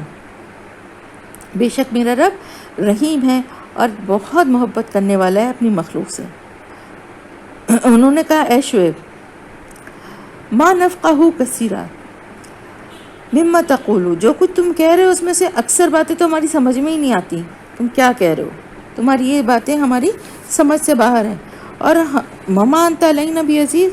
اور تو ہمیں ایسا ہم دیکھتے ہیں تجھے کہ تو تیرا تو کوئی زور نہیں ہے ہم پر، تیرے اندر کوئی طاقت نہیں ہے ایسی کہ تو ہم پر کوئی زور زبردستی کر سکے، اور اگر تو ہمارے یہاں پر تو اپنے گھر بار کے ساتھ یہاں اس برادری میں نہ رہ رہا ہوتا تو ہم تجھے کب کا جو ہے وہ تجھے سنسار کر چکے ہوتے. اور تیرے اندر اتنی تیرے اندر طاقت نہیں ہے، اتنا تیرے اندر زور نہیں ہے کہ تو ہمارے اوپر بھاری ہو سکے یا ہم پہ زور زبردستی سے ہمیں اللہ کے راستے کی طرف لا سکے. تو ہم تو تجھے بڑا کمزور پاتے ہیں. تو شعیب علیہ السلام نے کہا اے میری قوم، کیا میرے گھر والے یا میری جو برادری ہے یہ تم پر اللہ سے بھی زیادہ بھاری ہے؟ یعنی اللہ کا تو خوف کرتے نہیں ہو، ان لوگوں کا تم نے پھر بھی خوف کر لیا جو میری برادری کے لوگ ہیں، کہ کہیں وہ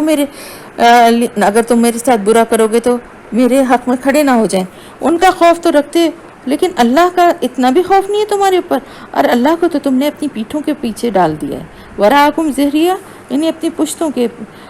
پیچھے، پس پشت یعنی تم نے ڈال دیا. ان ربی بما تعملون محیط، اب بے شک جان لو کہ میرا رب جو ہے اللہ تعالیٰ جو ہے وہ تمہیں گھیرے ہوئے ہے اس اپنے علم کے ساتھ. اللہ کی گرفت سے تم باہر نہیں ہو. جو کچھ بھی تم عمل کر رہے ہو نا، اس کو اللہ نے اپنے احاطے میں لیا ہوا ہے. اے میری قوم، تم کام کرو اپنے طریقے کے مطابق، جیسے تم کر رہے ہو نا ویسے ہی کرتے رہو، اور میں جیسے کر رہا ہوں جو کام وہ میں کرتا رہوں گا. سوف تعلمون، ان قریب تم جان لوگے کس کے اوپر آتا ہے عذاب ذلت کا، اور کون جھوٹا جو ہے وہ ثابت ہوتا ہے. وَارْتَقِبُوا اِنِّی مَعَکُمْ رَقِیب، تم بھی انتظار کرو بس، اور میں بھی تمہارے ساتھ انتظار کر رہا ہوں.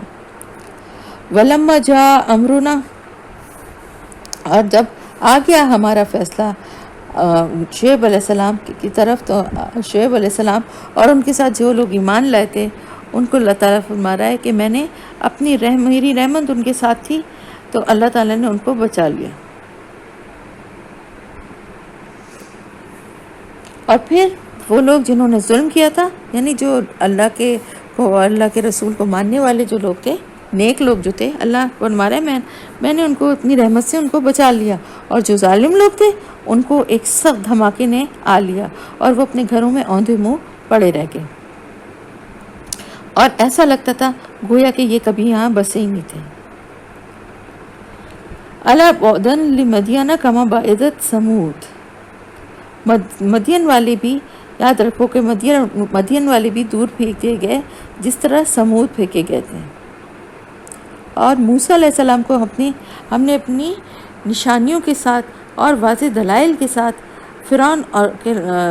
دربار میں بھیجا. اور وہاں پر کیا ہوا، فرعون کے دربار میں بھیجنے کے بعد حالانکہ فرعون جو تھا اس کا حکم جو ہے وہ راستی پر نہ تھا، یعنی صحیح جو تھا وہ حکم نہیں دیتا تھا صحیح باتوں کا، ظاہر گناہگار تھا، کافر تھا. تو اس کے لیے اللہ تعالیٰ فرما رہے ہیں کہ اس کا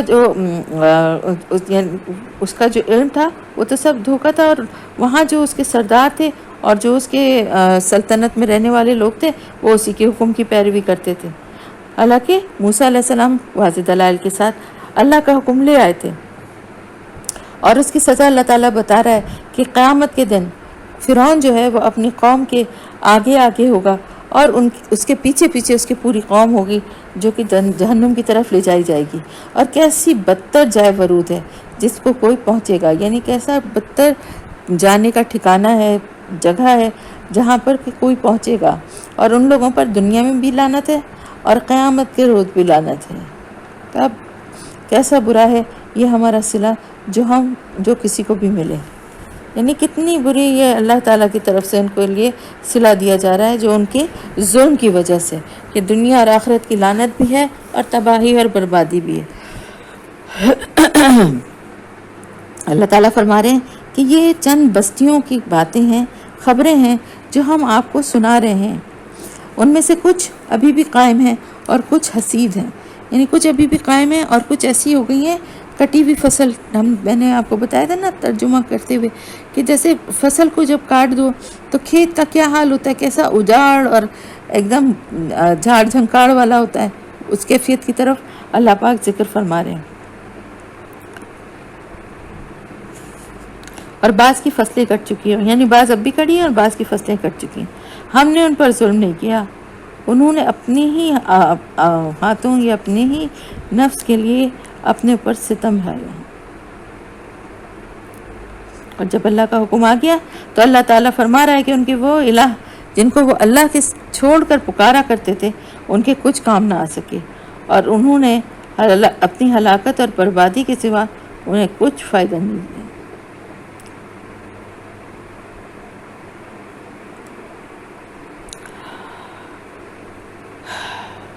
پھر اللہ تعالیٰ فرما رہا ہے کہ جب تیرا رب جب کسی بھی ظالم لوگوں کی بستی یا جہاں کے رہنے والے لوگ ظلم کر رہے ہوتے ہیں ان کو جب اللہ تعالیٰ پکڑ لیتا ہے تو پھر اس کی پکڑ ایسی ہی ہوا کرتی ہے، اور اس کی پکڑ جو ہے بڑی ہی سخت ہوتی ہے اور بڑی دردناک ہوتی ہے۔ سچ یہ ہے کہ ان باتوں میں یہ جو آیات بتائی گئی ہیں ان میں ایک نشانی ہے، یہ جو واقعہ بتائے جا رہے ہیں مختلف پچھلے قوموں کے، یہ صرف قصے کہانیاں نہیں ہیں بلکہ اس میں ایک نشانی، ایک عبرت ہے ان لوگوں کے لیے جو کہ آخرت کا خوف رکھتے ہیں۔ اور وہ دن ایسا دن ہوگا جس دن سب کو اللہ تعالیٰ سب لوگوں کو وہاں جمع کرے گا، اور جو کچھ بھی ہوگا اس دن وہ سب کی آنکھوں کے سامنے ہوگا۔ اللہ تعالیٰ فرما رہا ہے کہ ہم زیادہ مؤخر نہیں کر رہے، زیادہ تاخیر نہیں کریں گے اس کو لانے میں، سوائے اس کے کہ جو ایک مدت ہم نے، مختصر مدت جو ہم نے مقرر کر دی ہے۔ اور جب وہ دن آئے گا تو اس دن کوئی شخص، کوئی نفس جو ہے وہ بات بھی نہیں کر سکے گا الا باذنہ، سوائے اس کے اذن کے، یعنی اللہ کے اذن کے بغیر، اللہ کی طرف سے اجازت ملے بغیر کوئی شخص بات تک نہیں کر سکے گا۔ تو آپ سوچیں، شفاعت تو بہت بڑی بات ہے نا، تو شفاعت تو جب اللہ تعالیٰ اجازت دیں گے اس وقت ہی ہوگی، لیکن کوئی بات بھی نہیں کر سکے گا اس دن۔ ایسا خوف ایک آگے اور قرآن کی آیت میں بھی آتا ہے کہ اس دن صرف جو ہے نا ایسی خاموشی ہوگی اور اس میں صرف اللہ کی آواز ہوگی، ایک سرسراہٹ ہوگی۔ تو اللہ کے حکم کے بغیر اس دن کوئی بات بھی نہیں کر سکے گا۔ پھر فَمِنْهُمْ شَقِيٌّ وَسَعِيدٌ، تو پھر اس دن کچھ لوگ ایسے ہوں گے جو کہ بدبخت ہوں گے اور کچھ ہوں گے جو نیک بخت ہوں گے۔ پھر جو بدبخت ہوں گے وہ جہنم میں لے جائے جائیں گے، جہاں پر شدت سے گرمی اور وہاں کی پیاس کی وجہ سے وہ ہانپیں گے اور کھنکارے ماریں گے، اور اسی حالت میں وہ ہمیشہ رہیں گے جب تک کہ زمین اور آسمان قائم ہیں۔ اور اللہ یہ کہ تیرا رب جو ہے وہ کچھ اور چاہے، یعنی اللہ کی کوئی اور مرضی ہو وہ ایک الگ بات ہے، لیکن اس کے علاوہ سزا ان کی یہی ہے۔ اللہ اپنی مرضی سے جس کے لیے جو چاہے وہ ٹال دے یا اس میں کوئی ریلیف دے۔ بے شک تیرا رب پورا اختیار رکھتا ہے کہ جو وہ چاہتا ہے وہ کرے۔ پھر وہ لوگ جو نیک بخت نکلیں ان کے لیے وہ تو جنت میں جائیں گے اور وہاں ہمیشہ رہیں گے جب تک زمین و آسمان قائم ہے، یہاں تک کہ تیرا رب کچھ اور چاہے۔ ایسی بخشش ان کو ملے گی جس کا سلسلہ کبھی بھی منقطع نہ ہوگا۔ بس اے نبی، یعنی آپ صلی اللہ علیہ وآلہ وسلم، آپ ان کے معبودوں کی طرف سے کسی شک میں نہ پڑ جائیں کہ یہ جن کی یہ لوگ عبادت کر رہے ہیں یہ تو بس ایک لکیر کے فقیر ہیں، یعنی جو کچھ بس کرتے ہوئے دیکھا، اپنی عقل استعمال ہی نہیں کر رہے کہ یہ کرنا چاہیے کہ نہیں کرنا چاہیے، اور جب کہ بتایا بھی جا رہا ہے کہ دیکھو نہ تو یہ کوئی فائدہ دے سکتے ہیں تمہیں نہ کوئی نقصان، پھر بھی یہ لوگ جو ہیں وہ اس چیز سے اس کو چھوڑنے کو تیار نہیں ہیں۔ تو آپ ان کے ان معبودوں کی طرف سے کسی شک میں نہ پڑ جائیں،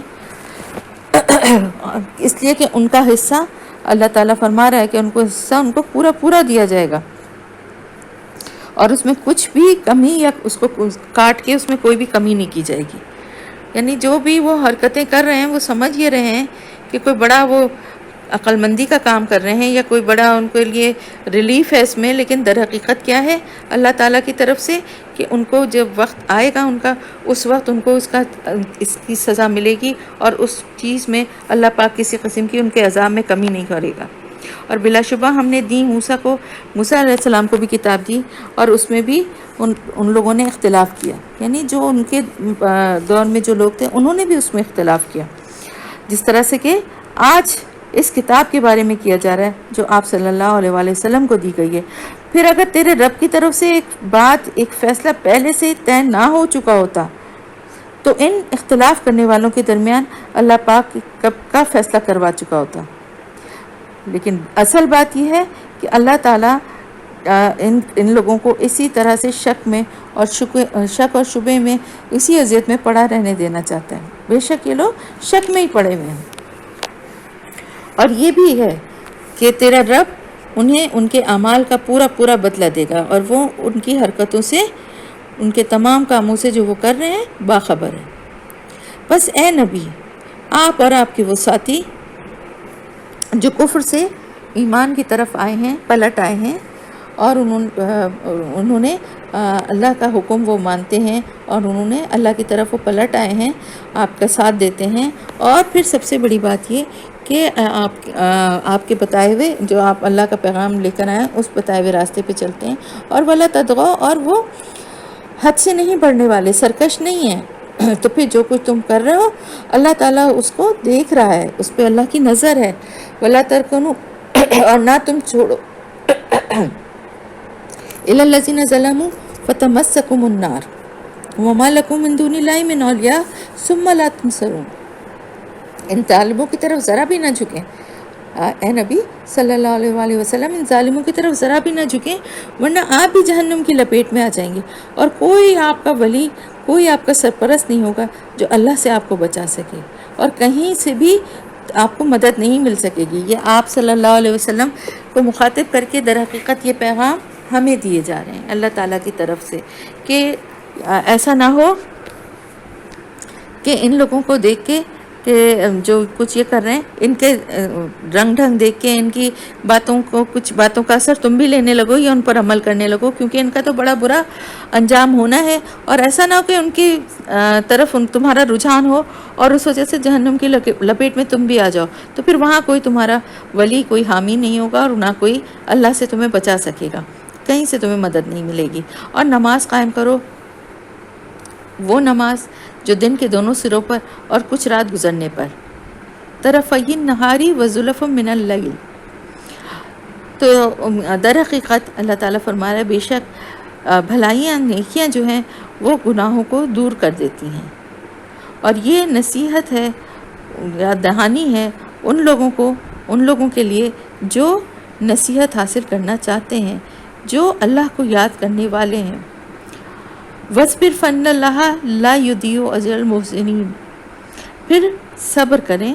اللہ نیکی کرنے والوں کا اجر کبھی بھی ضائع نہیں کرتا۔ لا نضيع اجر المحسنین، نہیں ضائع کرتا اجر محسنین کا۔ فلولا کان من القرون من قبلکم، پھر کیوں نہ ان بستیوں میں سے، ان قوموں میں سے جو تم سے پہلے گزر چکی ہیں، اجر المحسنین،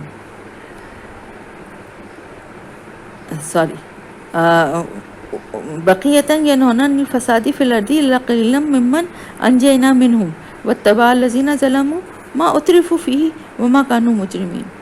اللہ تعالیٰ فرما رہا ہے کہ کیوں نہ ان قوموں میں سے، جو بستیوں میں جو تم سے پہلے گزر چکی ہیں، ایسے اہل خیر کیوں نہ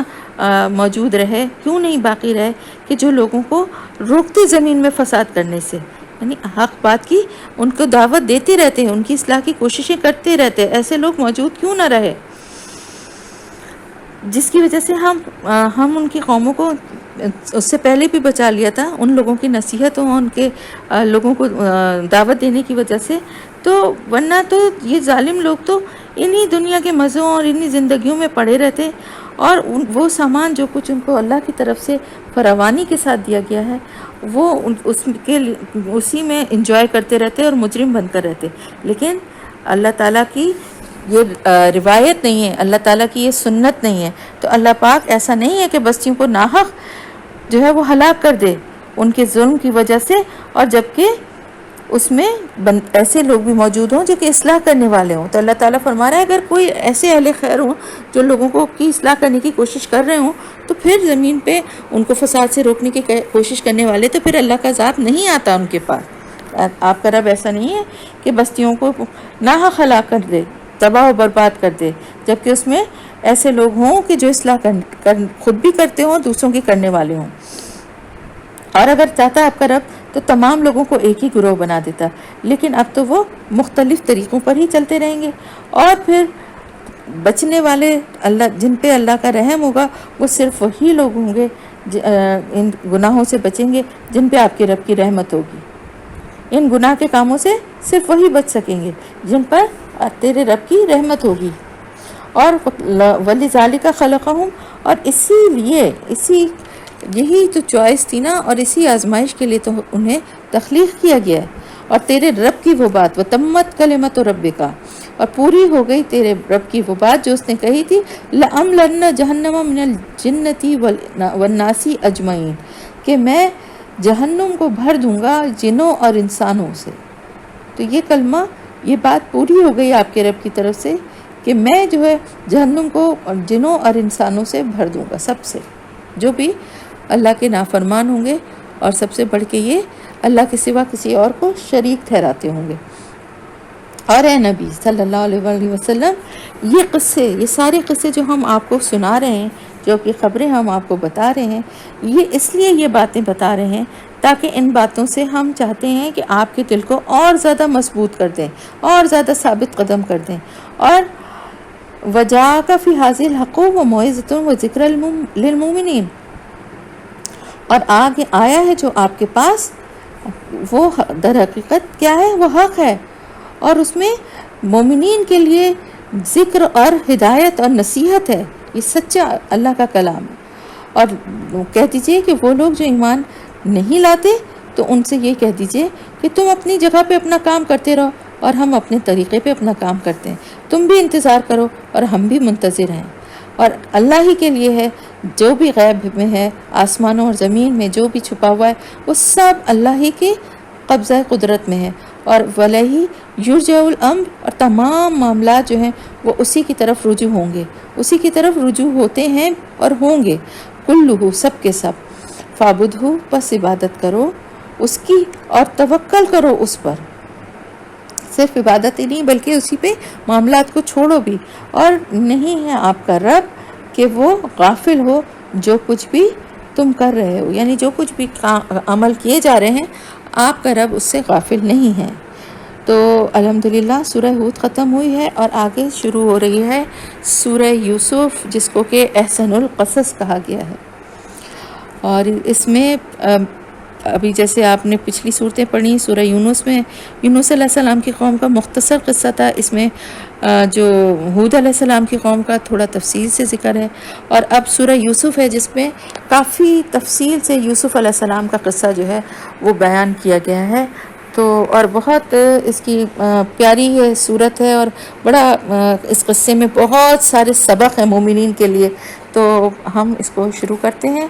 اللہ کا نام لے کے، اور جتنا اس مختصر وقت میں ہم اس سے فائدہ اٹھا سکتے ہیں کوشش کریں گے۔ بسم اللہ الرحمن الرحیم، الف لام را، حروف مقطعات۔ تلک آیات الکتاب المبین، یہ آیات ہیں کتاب مبین کی، ایسی کتاب کی آیات ہیں جو صاف صاف واضح، جو احکامات کو، بیان بات کو بالکل کلیئر کر کے بتاتی ہے۔ بے شک ہم نے نازل کیا اس قرآن کو عربی زبان میں تاکہ تم اچھی طرح سے اس کو سمجھ سکو، یعنی عرب میں ہم نے، کیونکہ عرب قوم پر یہ قرآن نازل ہوا تھا، اس لیے ہم نے اس کو عربی زبان میں نازل کیا ہے تاکہ تم اچھی طرح اس کو سمجھ سکو۔ کیونکہ دیکھیں جیسے کہ میں نے پہلے بھی آپ کو بتایا تھا کہ مختلف دور میں مختلف جو کتابیں آئیں وہ اس زبان میں آئیں جو کہ اس قوم کی زبان تھی، لیکن وہ زبانیں ایسی نہیں تھیں جو آگے چل کے وہ قائم رہ سکیں، اور وہ وقت کے ساتھ ساتھ بہت کچھ مٹ گئیں، اور ان زبانوں کو بولنے والے بہت کم تعداد میں رہ گئے۔ لیکن اللہ تعالیٰ نے اس قوم کا اور اس زبان کا انتخاب اس لیے کیا کہ یہ ایک بہت ہی فصیح و بلیغ زبان ہے، اور پھر عربی زبان کو سیکھنا اور سمجھنا بھی سب کے لیے اللہ پاک نے آسان کر دیا۔ اور اب اللہ تعالیٰ کی حکمت ہے نا، وہ تو یہ بات اللہ سے تو کچھ بھی چھپا ہوا نہیں تھا کہ اب جو ہے وہ حالات بدلتے جائیں گے، اور اتنی ترقی اور اتنے ایسے مواقع لوگوں کے لیے ہوں گے کہ یہ زبان، اس زبان میں کا جو قرآن ہے یہ ہر انسان تک پہنچے گا، اور وہ پہلے تو اس کو صرف عربی زبان تک ہی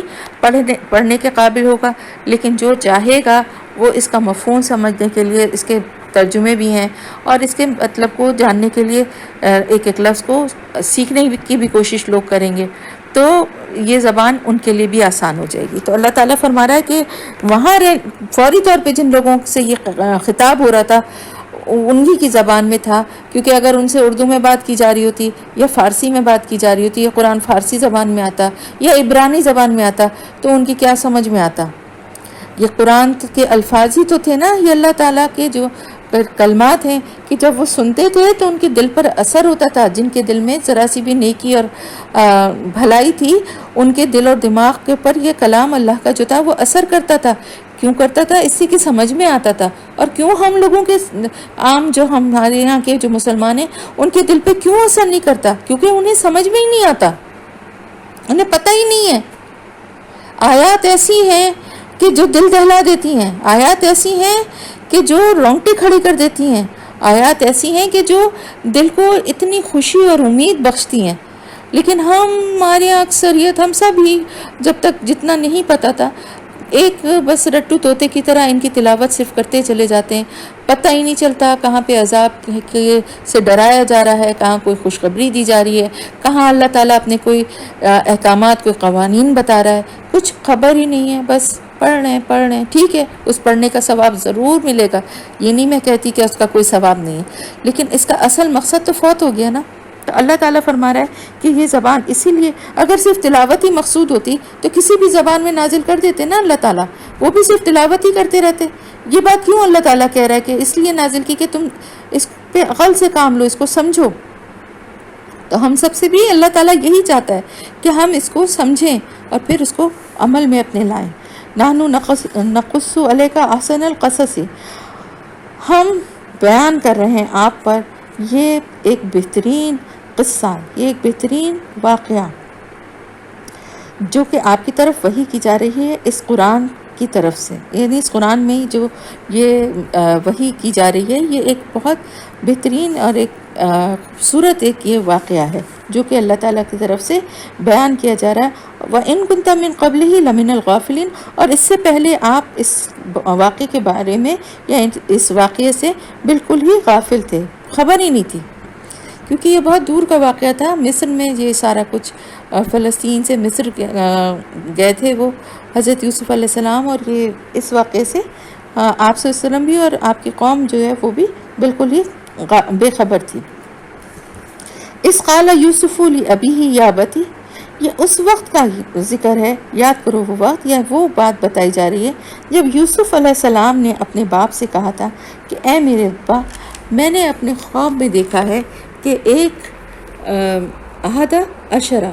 ایک اور 10 یعنی 11 ستارے ہیں، سورج اور چاند ہیں، اور وہ مجھے سجدہ کر رہے ہیں، وہ سب میرے لیے سجدہ کر رہے ہیں۔ انہوں نے کہا اے میرے بیٹے،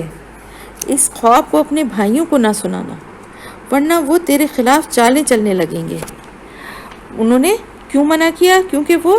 جانتے تھے کہ بیٹے جو تھے ان کے باقی، کیونکہ یوسف علیہ السلام کے باقی بھائی جو تھے وہ سوتیلے تھے، صرف ایک بھائی جو تھے ان کے وہ ان کی ماں سے تھے، یعنی باپ تو ایک ہی تھے ان کے لیکن مائیں جو تھیں وہ الگ الگ تھیں۔ تو سوائے ایک بھائی کے بنیامین جو تھے وہ یوسف علیہ السلام کی والدہ سے ہی تھے، باقی جو تھے وہ سب باقی بھائی جتنے بھی تھے وہ 11 بھائی جو تھے وہ دوسری جو ان کی بہن تھی، کیونکہ اس وقت تک جب انشاءاللہ یہ قصہ ہم کریں گے تو اس کی تفصیل بھی کریں گے کہ وہ دونوں بہنیں تھیں اور کس طرح سے یہ سب کچھ ہوا تھا۔ تو اللہ تعالیٰ فرما رہا ہے ان کے والد نے ان سے یہ کہا کہ تم نے یہ جو خواب دیکھا ہے نا اس کو اپنے بھائیوں کو نہ سنانا ورنہ وہ تمہارے خلاف چالیں چلنے لگیں گے۔ بے شک شیطان جو ہے وہ انسان کا کھلا ہوا دشمن ہے، یعنی شیطان کی ہی یہ سب چالیں وہ ان کے دل میں یہ برائی جو ڈالی ہے نا وہ شیطان نے ہی ڈالی ہے، تو اس بات کو ان کے اوپر ظاہر نہ کرنا۔ اور یہ اسی طرح سے انہوں نے یہ بھی ان کو کہا کہ اسی طرح سے اللہ تعالیٰ نے تمہیں چن لیا ہے اور ایسا ہی ہوگا جیسا کہ اللہ نے تمہیں دکھایا ہے، اور اللہ تعالیٰ نے تمہیں تعلیم دے گا، تمہیں سکھائے گا، یعلمک من تاویل الاحادیث، باتوں کی تہ تک پہنچنا، باتوں کی جو پوری تعویل ہے وہ اللہ پاک تمہیں، یہ علم بھی تمہیں اللہ پاک سکھائے گا۔ اور ساتھ ہی ساتھ تم پہ وہ نعمتیں تمام کر دے گا، پوری کر دے گا جو اس سے پہلے تمہارے بزرگوں پہ، تمہارے باپ دادا پر، حضرت ابراہیم علیہ السلام اور حضرت اسحاق علیہ السلام پہ اللہ پاک نے مکمل کی ہیں. یعنی جس طرح ان کو نعمتیں دی تھیں، اور وہ نعمت کیا تھی؟ یعنی نبوت. وہ بھی تمہیں اللہ تعالیٰ کی طرف سے ملنے والی ہے. بے شک تیرا رب سب کچھ جاننے والا ہے اور بڑا ہی حکمت والا ہے. اب ہوا کیا کہ یوسف اور ان کے بھائی جو تھے، ان کے قصے میں اللہ تعالیٰ فرما رہا ہے کہ ان کے قصے میں سوال کرنے والوں کے لیے بہت سی نشانیاں ہیں. یعنی جو اس کے اوپر غور کریں یا اس کے بارے میں سوال کرتے ہیں، ان کے لیے اس میں بڑی نشانیاں ہیں. اس کی تفصیل بھی انشاءاللہ اب تو تھوڑا ہی ہے، جب ہمارا 11واں ختم ہوگا تو ہم اس پہ آئیں گے، تو اس کی تفصیل سورہ یوسف کی پڑھیں گے ہم انشاءاللہ تعالی. تو انہوں نے کہا کہ حالانکہ حضرت یعقوب علیہ السلام خود بھی پیغمبر تھے، لیکن انہوں نے اپنے باپ دادا کا نام لے کے ان کو بتایا کہ اس میں بہت سی نشانیاں ہیں. اور یہ سارے سوالات جو ہے نا، قریش مکہ نے یہود جو تھے مدینہ میں رہنے والے جو یہودی تھے نا، ان کے کہنے پر یہ پوچھے تھے، کیونکہ یہ تو جانتے ہی نہیں تھے. قریش کے لوگ حضرت یوسف علیہ السلام اور ان کے ساتھ جو کچھ ہوا تھا اس کے بارے میں جانتے نہیں تھے، لیکن یہودی جانتے تھے، ان کی کتابوں میں اس واقعے کا ذکر تھا. تو اسی لیے انہوں نے ان سے یہ کہا تھا کہ اس بارے میں سوال کریں آپ سے. تو اللہ تعالیٰ فرما رہے ہیں کہ اس واقعے کو اگر آپ غور کریں گے اس پہ، اور جو سوال کرنے والے ہیں تو ان کے لیے بہت سی نشانیاں ہیں اللہ کی طرف سے. جب انہوں نے یہ کہا، کس نے؟ ان کے بھائیوں نے یہ کہا یوسف علیہ السلام کے لیے کہ یوسف اور اس کا بھائی جو ہے یہ ہمارے والد کو ہم سے زیادہ محبوب ہے، ہمارے باپ جو ہیں ان دونوں سے ہم سے زیادہ محبت کرتے ہیں، جبکہ ہم ونحن عصبہ، ہم تو ایک طاقتور جماعت ہیں، ہم ایک بڑا گروہ ہیں. یعنی ہم تو باقی ہم 10 بھائی ہیں، 10 یہ تھے اور 2 یہ تھے، یعنی یوسف علیہ السلام اور ان کے اس بھائی کو ملا کے، یعنی یوسف علیہ السلام کو الگ کر دیں تو 11 بھائی تھے. ہم تو بڑے یعنی طاقتور ہیں، ہم اصل ہماری شان و شوکت تو ہمارے خاندان کی ہم سے ہی ہے، لیکن ہمارے والد جو ہیں وہ ان دونوں کو زیادہ اہمیت دیتے ہیں، ان سے محبت کرتے ہیں. یقیناً ہمارے والد جو ہیں وہ تو صریح یعنی کھلی ہوئی جو ہے وہ غلطی پر ہیں. پھر انہوں نے کیا کہا؟ انہوں نے آپس میں یہ مشورہ کیا اور یہ طے کیا کہ یوسف علیہ السلام کو قتل کر دیں یا پھر ان کو کہیں دور کے کسی علاقے میں پھینک دیں، تاکہ تمہارے والد کی توجہ تمہاری طرف ہو جائے. یعنی اپنے والد کی توجہ حاصل کرنے کے لیے وہ یہ دل میں شیطان نے ان کے یہ ڈالا کہ تم یوسف علیہ السلام جو ہیں یہی اصل فساد کی جڑ ہیں، ان کو ہی یا تو مار دو یا کسی کہیں دور پھینک دو، تو پھر تمہارے والد کی ساری محبت تمہارے لیے ہو جائے گی. اور پھر اس کے بعد تکون من بعدہ قوما صالحین، اس کے بعد تم نیک بن جانا. اب آپ دیکھیں کہ یعنی وہ لوگ اتنے برے نہیں تھے، وقتی ایک حسد کا جذبہ تھا جس کو شیطان نے بھڑکا کے ایک آگ بنا دی. یعنی بس ویسے وہ دل کے اتنے برے نہیں تھے، اور ان کو یہ بھی تھا، ان کا ضمیر بھی ان کو ملامت کر رہا تھا. تو ان کو شیطان نے کیا راہ سجائی کہ بعد میں تم جو ہے توبہ کر کے، توبہ استغفار اللہ سے کر کے اپنی اصلاح کر لینا. بالکل اسی طرح جیسا کہ شیطان ہمیں کسی گناہ کے کام کو کرتے ہوئے ہمیں کس طرح بہکاتا ہے، ہمیں کس طرح بھٹکاتا ہے کہ کوئی بات نہیں، اگر یہ ہو بھی رہا ہے ہم سے کوئی گناہ، تو ہم بعد میں اللہ سے توبہ کر لیں گے، معافی مانگ لیں گے اللہ سے. تو یہ سوچ جو ہے یہ ان کی بھی درست نہیں تھی، اور یہ سوچ کسی کی بھی درست نہیں ہے. بالکل اسی طرح آپ نے حابیل قابیل کے قصے میں بھی پڑھا تھا نا، کہ کس طرح قابیل کہ نفس نے جو ہے اس کو اپنے بھائی کے قتل کرنے پر اکسایا تھا اور آمادہ کر لیا تھا. اور پھر یہ جو بھی جرم کرنے کا راستہ شیطان دکھاتا ہے تو اس وقت یہ تسلی دیتا ہے کہ کوئی بات نہیں ہے، بعد میں توبہ کر لو گے تو سب، اس کے بعد نہیں کرنا نا کوئی ایسا گناہ، بس یہ تو ضروری ہے نا، اب یہ کر لو، یہ والی چوری کر لو، اس سے اتنے پیسے حاصل ہو جائیں گے، اس کے بعد پھر کبھی نہیں کرنا یہ برا کام. اور جب انسان وہ گناہ کا کام کر لیتا ہے تو پھر وہ کہتا ہے، اس کو مایوس کر دیتا ہے اللہ کی طرف سے، کہتا ہے اب تو تم سے اتنا بڑا گناہ ہو گیا، اب تو تمہاری کوئی معافی ہی نہیں ہے، اب تو جو مرضی کرو، گناہ جتنے مرضی کرتے جاؤ، اب سزا تو ملنی ہی ملنی ہے. یعنی بھٹکانے کے، لوگوں کو بہکانے کے بہت سے طریقے ہیں. خیر اس کی تفصیل میں ہم ابھی نہیں جاتے. پھر ان میں سے ایک نے یہ کہا کہ یوسف علیہ السلام کو قتل مت کرو، بلکہ اس کو کسی اندھے کنویں میں، کسی ایسے کنویں میں ڈال دو کہ پہلے زمانے میں جو ہے نا کنویں اس طرح کے بنائے جاتے تھے کہ ان میں نا پاؤں رکھنے کے بھی طاقچے ٹائپ کے یا درزیں ٹائپ کی بنائی جاتی تھی کہ جس میں پاؤں رکھ کے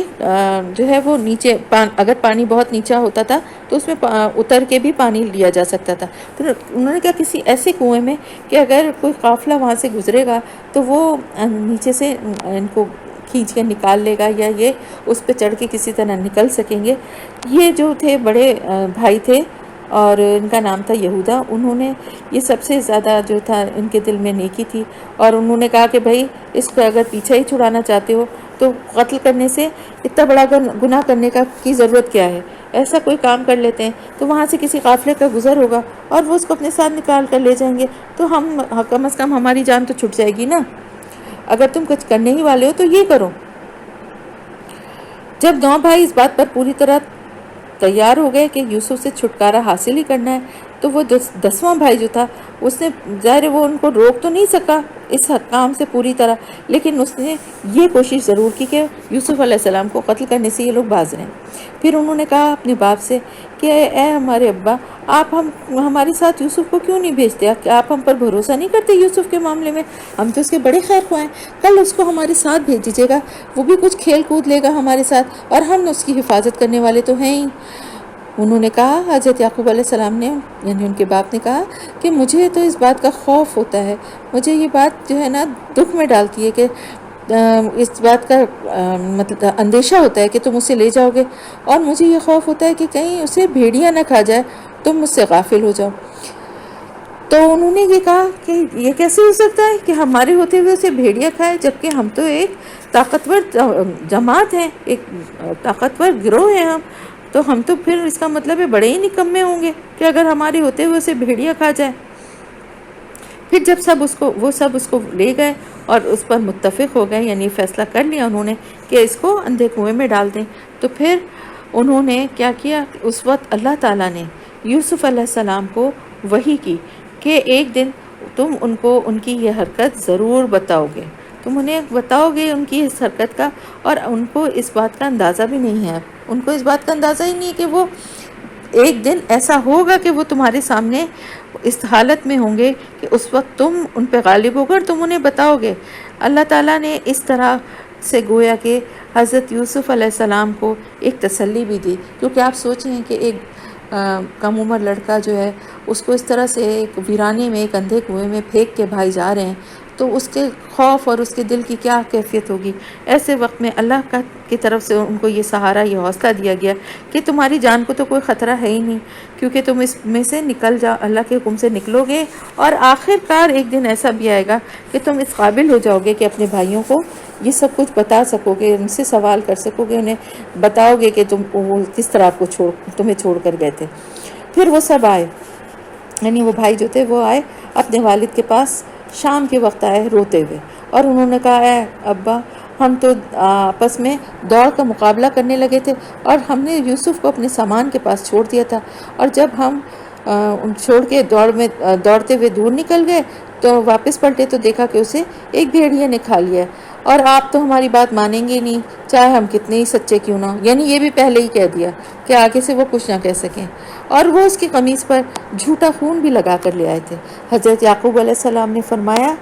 یعنی وہ سمجھ گئے کہ بات یہ نہیں ہے، انہوں نے کہا بلکہ تمہارے نفسوں نے تمہارے لیے ایک بڑے کام کو آسان بنا دیا. بس اب فصبر جمیل، تو بس اب میرا صبر کرنا ہی بہتر ہے، اور واللہ المستعان علی ما تصفون، اور اللہ ہی کی مدد میں مانگ سکتا ہوں اس پر جو بات تم بیان کر رہے ہو. میں اور کس سے مدد مانگوں؟ اللہ سے ہی مانگ سکتا ہوں. حضرت یعقوب علیہ السلام اکیلے تھے، بوڑھے تھے، اور دوسری طرف ان کے 10 جوان بیٹے. اب وہ سب کے سب ایک ہی بات کہہ رہے تھے تو وہ اور کیا کہتے آگے سے. اچھا، ادھر کیا ہوا، جو کنویں میں ڈالا تھا کچھ عرصے بعد، کچھ ٹائم کے بعد وہاں پر سے گزر ہوا ایک قافلے کا، تو اس نے بھیجا فَأَرْسَلُوا وَارِدَهُمْ، اس نے بھیجا اپنے آگے چلنے والے کو، یعنی قافلوں سے آگے آگے ایک آدمی چلتا تھا جو کہاں پہ پڑاؤ ڈالنا ہے، پانی کا کیا انتظام ہے، یہ سب چیزیں چیک کرتا تھا. تو وہ شخص جب وہاں پہنچا کہ وہ پانی کا کھوج لگائے تو اس نے دیکھا کہ یہاں ایک کنواں ہے. اس نے اپنا ڈول لٹکایا. حضرت یوسف علیہ السلام نے اس کے ڈول کو پکڑ لیا. جب اس نے ڈول کھینچا اور حضرت یوسف علیہ السلام کو دیکھا تو اس نے کہا خوشخبری ہے، یہ تو ایک لڑکا ہے. اور انہوں نے اسے ایک پونجی سمجھ کے چھپا لیا. کیوں کہ وہ اس زمانے میں غلام خریدے اور بیچے جاتے تھے نا، کہ ہم اس سے غلام بیچ کے ہم اس سے فائدہ اٹھائیں گے. اور اللہ تعالیٰ بہت اچھی طرح جانتا تھا جو کچھ وہ کر رہے تھے. اور پھر انہوں نے اسے بیچ دیا اس کو بہت تھوڑی سی قیمت پر، یعنی چند درہم کے عوض. اور وہ اس معاملے میں بہت ہی قناعت پکڑنے والے تھے. کیوں؟ اس لیے کہ ان کو یہ بھی خوف تھا کہ کہیں ان کے وارث نہ آ جائیں ڈھونڈتے ہوئے اور ان پر چوری کا الزام نہ لگ جائے کہ یہ کیسے اس بچے کو لے کر آ گئے اور اس کو بیچ رہے ہیں. تو انہوں نے کہا جلدی جلدی جو بھی اس پہ قیمت لگتی ہے ان کو بیچ دیا جائے. پھر اس کے بعد اللہ تعالیٰ فرما رہا ہے وَقَالَ الَّذِي اشْتَرَاهُ مِن مِّصْرَ لِامْرَأَتِهِ اکرمی. اللہ تعالیٰ فرما رہا ہے کہ مصر کے جس شخص نے یوسف کو خریدا اس نے اپنی بیوی سے کہا کہ اس کو بہت عزت سے اکرام سے رکھنا، ہو سکتا ہے یہ ہمارے لیے فائدہ مند ثابت ہو یا پھر ہم اس کو اپنا بیٹا ہی بنا لیں. اور اسی طرح اللہ تعالیٰ فرما رہا ہے وَكَذَلِكَ مَكَنَّا لِيُوسُفَ فِي الْأَرْضِ. اسی طرح ہم نے یوسف کو اس ملک میں جگہ یا مکان یا عطا فرمایا، یعنی ایسی جگہ ان کی رہائش کا بندوبست فرما دیا. وَلِنُعَلِّمَهُ مِن تَأْوِيلِ الْأَحَادِيثِ، تاکہ ہم اس کو سکھائیں باتوں کی تہہ تک پہنچنے کا علم. یا یہ تاویل الاحادیث میں باتوں کو جاننا، معاملات کو سمجھنا سیکھنا، یعنی ایک ایسے گھر میں پہنچا دیا کہ حکومت کے معاملات بھی سیکھیں اور ساتھ ہی ساتھ تاویل الاحادیث میں خوابوں کی تعبیر بھی ہے. تو یہ سب اللہ کی طرف سے یہ علم ان کو سکھائے جانے کا انتظام کیا گیا. واللہ غالب علی امرہ ولکن اکثر الناس لا یعلمون. اور اللہ تعالیٰ تو اپنے فیصلے پر غالب ہے، جو چاہتا ہے وہ کرنے والا ہے، لیکن اکثر لوگ نہیں جانتے. اور جب آپ اپنی جوانی کو پہنچ گئے تو اللہ تعالیٰ فرما رہے ہیں کہ ہم نے آپ کو حکم، حکمت اور علم عطا فرمایا. اور اللہ تعالیٰ فرما رہے ہیں اسی طرح ہم بدلہ دیتے ہیں محسنین کو. یہاں پہ حکم یا حکمت سے مراد نبوت ہے اور علم سے مراد وحی کا جو علم ہوتا ہے. پھر آپ کو پھسلانے کی کوشش کی اس عورت نے جس کے گھر میں آپ تھے، یعنی عزیز مصر کی بیوی جو تھی وہ آپ کے پر عاشق ہو گئی تھی. اور ایک موقع پر اس نے دروازے بند کر لیے اور آپ سے کہا کہ آ جاؤ. آپ نے فرمایا قال معاذ اللہ انہ ربی احسن مثوائے. آپ نے فرمایا میں اللہ کی پناہ طلب کرتا ہوں، جو میرا رب ہے اس نے مجھے اچھا ٹھکانہ دیا ہے. انہ لا یفلح الظالمون، بے شک ظالم لوگ فلاح نہیں پاتے. وَلَقَدْ هَمَّتْ بِهِ وَهَمَّ بِهَا لَوْلَا أَن رَأَىٰ بُرْهَانَ رَبِّهِ. اور اس عورت نے تو ارادہ کر لیا تھا، اگر آپ بھی ارادہ کر لیتے اگر آپ دیکھ نہ لیتے اپنے رب کی طرف سے ایک واضح دلیل، ایک واضح نشانی. اس کی ڈیٹیل بھی یہ بتائی جاتی ہے، قرآن میں تو اس کی ڈیٹیل نہیں ہے لیکن تورات میں اس کی یہ وضاحت بتائی گئی ہے کہ عین اس موقع پر حضرت یعقوب علیہ السلام جو ہیں ان کی شکل دیوار پر ظاہر ہوئی اور وہ انگلی سے اشارہ کر کے حضرت یوسف علیہ السلام کو باز رہنے کے لیے کہہ رہے تھے. تو بات یہ تھی کہ حضرت یوسف علیہ السلام جوان تھے، بہت نیک تھے، صالح تھے، لیکن انسان تھے. ہو سکتا ہے کہ اپنی ایک انسان ہونے کے وجہ سے اتنی کھلم کھلا ایسی گناہ کی دعوت اس پہ شاید کہیں آپ بہک جاتے، لیکن اللہ نے اس نازک موقع پر آپ کی خصوصی مدد فرمائی. اللہ تعالیٰ فرماتا ہے کہ یہ اس لیے کہ ہم پھیر دیں اسے برائی اور بے حیائی کو، یعنی ان سے دور کر دیں. یقیناً وہ ہمارے انہ من عبادنا المخلصین، یقیناً وہ ہمارے مخلص بندوں میں سے ہے، چنے ہوئے بندوں میں سے ہے. واستبق الباب، اور وہ دونوں آگے پیچھے دوڑے دروازے کی طرف، اور پھاڑ دی اس عورت نے آپ کی قمیص پیچھے سے. یعنی جب آپ بھاگنے لگے تو اس عورت نے تیزی سے آپ کی قمیص پیچھے سے پکڑی اور اس کو اس کوشش میں آپ کی قمیص اس کے ہاتھ میں آ کر پھٹ گئی. اور جب ان دونوں کو پایا، کس نے؟ اس عورت کے شوہر نے ان دونوں کو دروازے کے پاس پایا. یعنی جب دروازہ آپ نے کھولا تو سامنے اس عورت کا شوہر جو تھا وہ سامنے کھڑا ہوا تھا، یعنی وہ اس وقت تو نہیں تھے جب اس عورت نے یہ پلان بنایا اسی لیے تھا کہ شوہر گھر سے باہر تھا، لیکن وہ اتفاق ہے کہ وہ اس کا شوہر بھی جلدی آ گیا، اور جیسے ہی حضرت موسیٰ علیہ السلام نے دروازہ کھولا تو وہ سامنے کھڑا۔ وہ جب اس نے یہ کنڈیشن دیکھی تو اس نے کہا بھائی یہ کیا ہے معاملہ، تو ایسے آدمی کے لیے کیا سزا ہونی چاہیے جس نے تمہاری بیوی کے ساتھ برائی کا ارادہ کیا ہو؟ تو اس کی تو سزا یہی ہے کہ یا تو اس کو جیل بھیج دیا جائے یا کوئی اور دردناک سزا دی جائے۔ اب اپنے شوہر کو دیکھتے ہی اس عورت نے جو ہے نا فوراً الزام جو ہے حضرت موسیٰ علیہ السلام پر لگا دیا تھا، اس لیے اس نے یہ بات کہی۔ اس نے کہا آپ نے فرمایا، حضرت موسیٰ علیہ السلام نے فرمایا کہ میں نے نہیں بلکہ اسی نے مجھے پھسلانا چاہا تھا، اور گواہی دی عورت کے خاندان والوں سے، اور گواہی دی عورت کے خاندان والوں میں سے ایک گواہ نے، یعنی یوسف علیہ السلام نے جب یہ کہا کہ اس نے ہی مجھے اپنی طرف پھسلانا چاہا تھا، تو پھر یہ ہوا کہ گواہی کے لیے ایک ایسے آدمی کو، اس عورت کے خاندان سے ایک آدمی کو بلایا گیا جو کہ بڑا عقل مند اور حق کے ساتھ فیصلہ کرنے والا تھا۔ اس نے حضرت موسیٰ علیہ السلام کا حلیہ نہیں دیکھا، بلکہ اس نے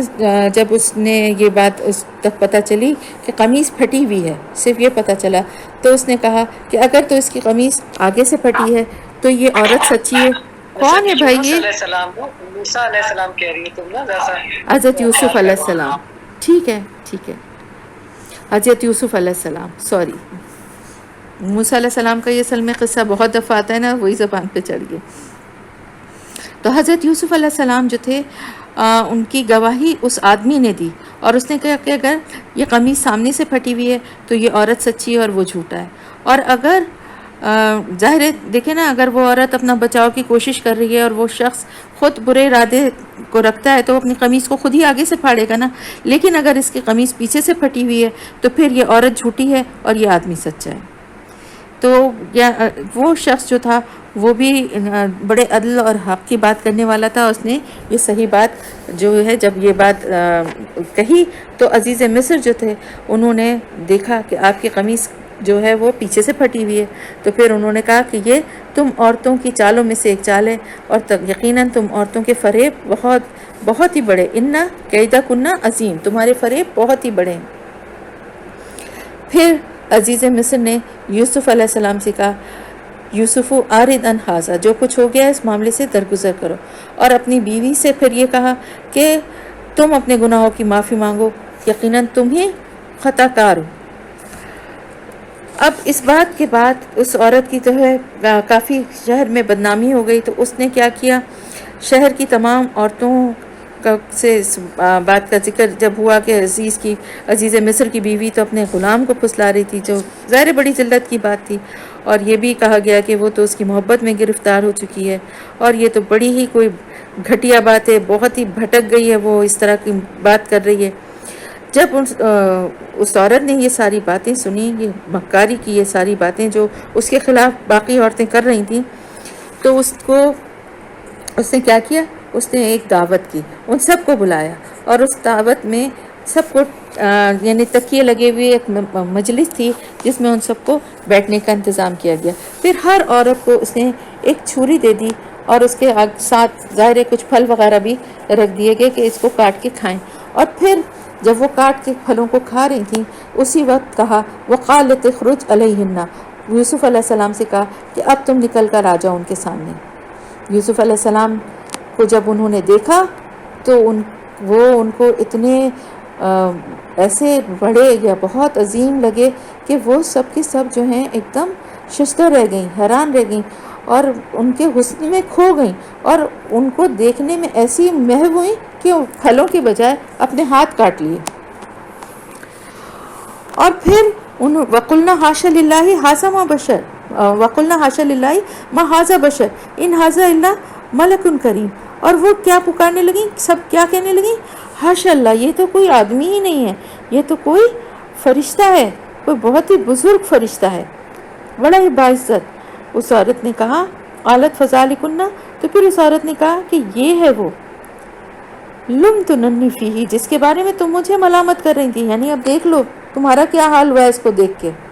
اور یقیناً میں نے اس کو پھسلانا چاہا تھا لیکن وہ بچا رہا. اور اگر اس نے وہ نہ کیا جس کا میں اسے حکم دے رہی ہوں، یعنی میں اب اس کا پیچھا ابھی بھی چھوڑوں گی نہیں. یہ ایک دفعہ بچ تو گیا مجھ سے، لیکن اس کا حسن دیکھ کے میں اس کو چھوڑوں گی نہیں، اور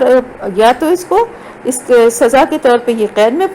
پڑا رہے گا، یا پھر اس میرے ساتھ ذلیل ہوگا، یعنی بے حیائی کا کام کرے گا. تو پھر اس وقت یوسف علیہ السلام نے دعا کی کہ اے میرے پروردگار، اے میرے رب، مجھے قید زیادہ پسند ہے اس چیز سے جس کی طرف یہ مجھے بلا رہی ہے، یعنی اس گناہ کے کام سے، اس برائی سے تو قید زیادہ مجھے پسند ہے کہ میں قید میں چلا جاؤں، مگر میں بار بار اس کی چالوں میں کس طرح بچوں گا؟ یہ تو بار بار اس کا ارادہ یہی ہے. اور اگر تو نے مجھ سے اس کی چالوں کو دور نہ کر دیا تو ہو سکتا ہے کہ میں بھی اس کی طرف مائل ہو جاؤں اور جاہلوں میں سے ہو جاؤں. کتنی انہوں نے حکمت والی بات کی نا، کہ ایک بااختیار عورت تھی نا، محل اس کا، غلام اس کے، سارے نوکر اس کے، وہ چاہتی تو کسی وقت پھر کوئی جھوٹا الزام لگا دیتی اور ذلیل کر کے آپ کو قید میں بھجواتی. تو اللہ تعالیٰ نے آپ کی دعا قبول کر لی اور ان عورتوں کی چالوں سے آپ کو پھیر دیا. یقیناً وہی ہے جو سننے والا ہے اور جاننے والا ہے. پھر ہم لوگوں نے یہ بات، جو ساری نشانیاں دیکھنے کے بعد جو سارے باتیں ہو رہی تھیں، یعنی اس عورت کا معاملہ، پھر اس نے جو دوسری عورتوں کو بلا کے کیا تھا، ان سب کو دیکھتے ہوئے یہ فیصلہ کیا گیا کہ اسی میں مصلحت ہے کہ حضرت یوسف علیہ السلام کو کچھ عرصے کے لیے جیل میں ڈال دیا جائے. اور پھر ان کو جیل میں ڈال دیا گیا، حضرت یوسف علیہ السلام کو، یعنی ان کے کسی جرم کی وجہ سے نہیں، بلکہ صرف مصلحتاً اپنے گھر کی عزت رکھنے کے لیے، اور ان کو بھی اللہ تعالیٰ کی طرف سے آزمائش سے محفوظ رکھنے کے لیے ان کو قید میں ڈالا گیا. وَدَخَلَ مَعَهُ السِّجْنَ فَتَيَانِ، اور داخل ہوئے آپ کے ساتھ قید میں، جب آپ جیل میں داخل ہوئے یا قید میں داخل ہوئے تو دو نوجوان لوگ بھی تھے جو آپ کے ساتھ قیدی بن کے جیل میں آئے تھے. ان میں سے ایک نے کہا کہ میں نے اپنے آپ کو خواب میں دیکھا ہے کہ میں شراب کشید کر رہا ہوں، اور دوسرے نے کہا کہ میں نے اپنے آپ کو دیکھا ہے کہ میں اپنے سر پر روٹیاں اٹھائے ہوئے ہوں اور پرندے اس میں سے کھا رہے ہیں. ہمیں ان خوابوں کی تعبیر بتا دیجئے، ہمیں آپ بڑے نیک انسان لگتے ہیں.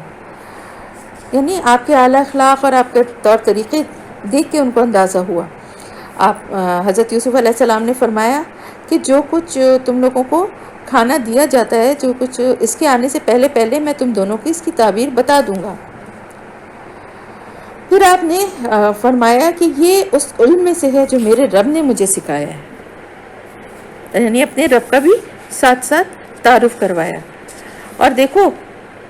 میں نے اس قوم کا راستہ چھوڑ دیا ہے، ترک کر دیا ہے، جو اللہ پر ایمان نہیں رکھتے اور آخرت کے منکر ہیں، آخرت کا انکار کرنے والے جو لوگ ہیں. میں نے ان کا راستہ چھوڑ دیا ہے، یعنی اپنی دین کا اعلان بھی کیا، ایک طرح سے تبلیغ بھی کی، اور میں نے پیروی کی ہے اپنے باپ دادا یعنی ابراہیم علیہ السلام، اسحاق علیہ السلام اور یعقوب علیہ السلام کے دین کی، ان کے طریقے کی.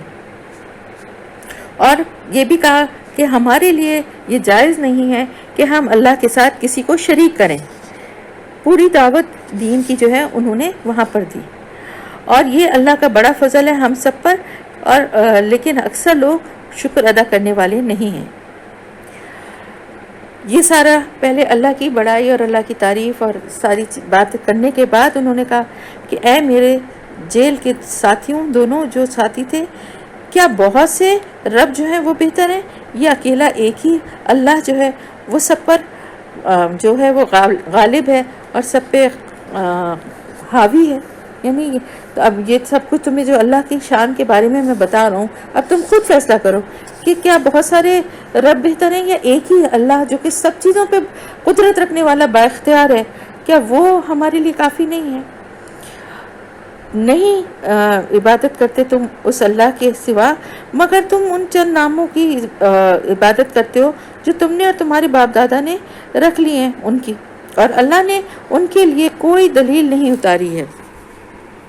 بے شک اصل جو اختیار ہے، جو اصل حکم ہے، وہ تو صرف اللہ ہی کا ہے.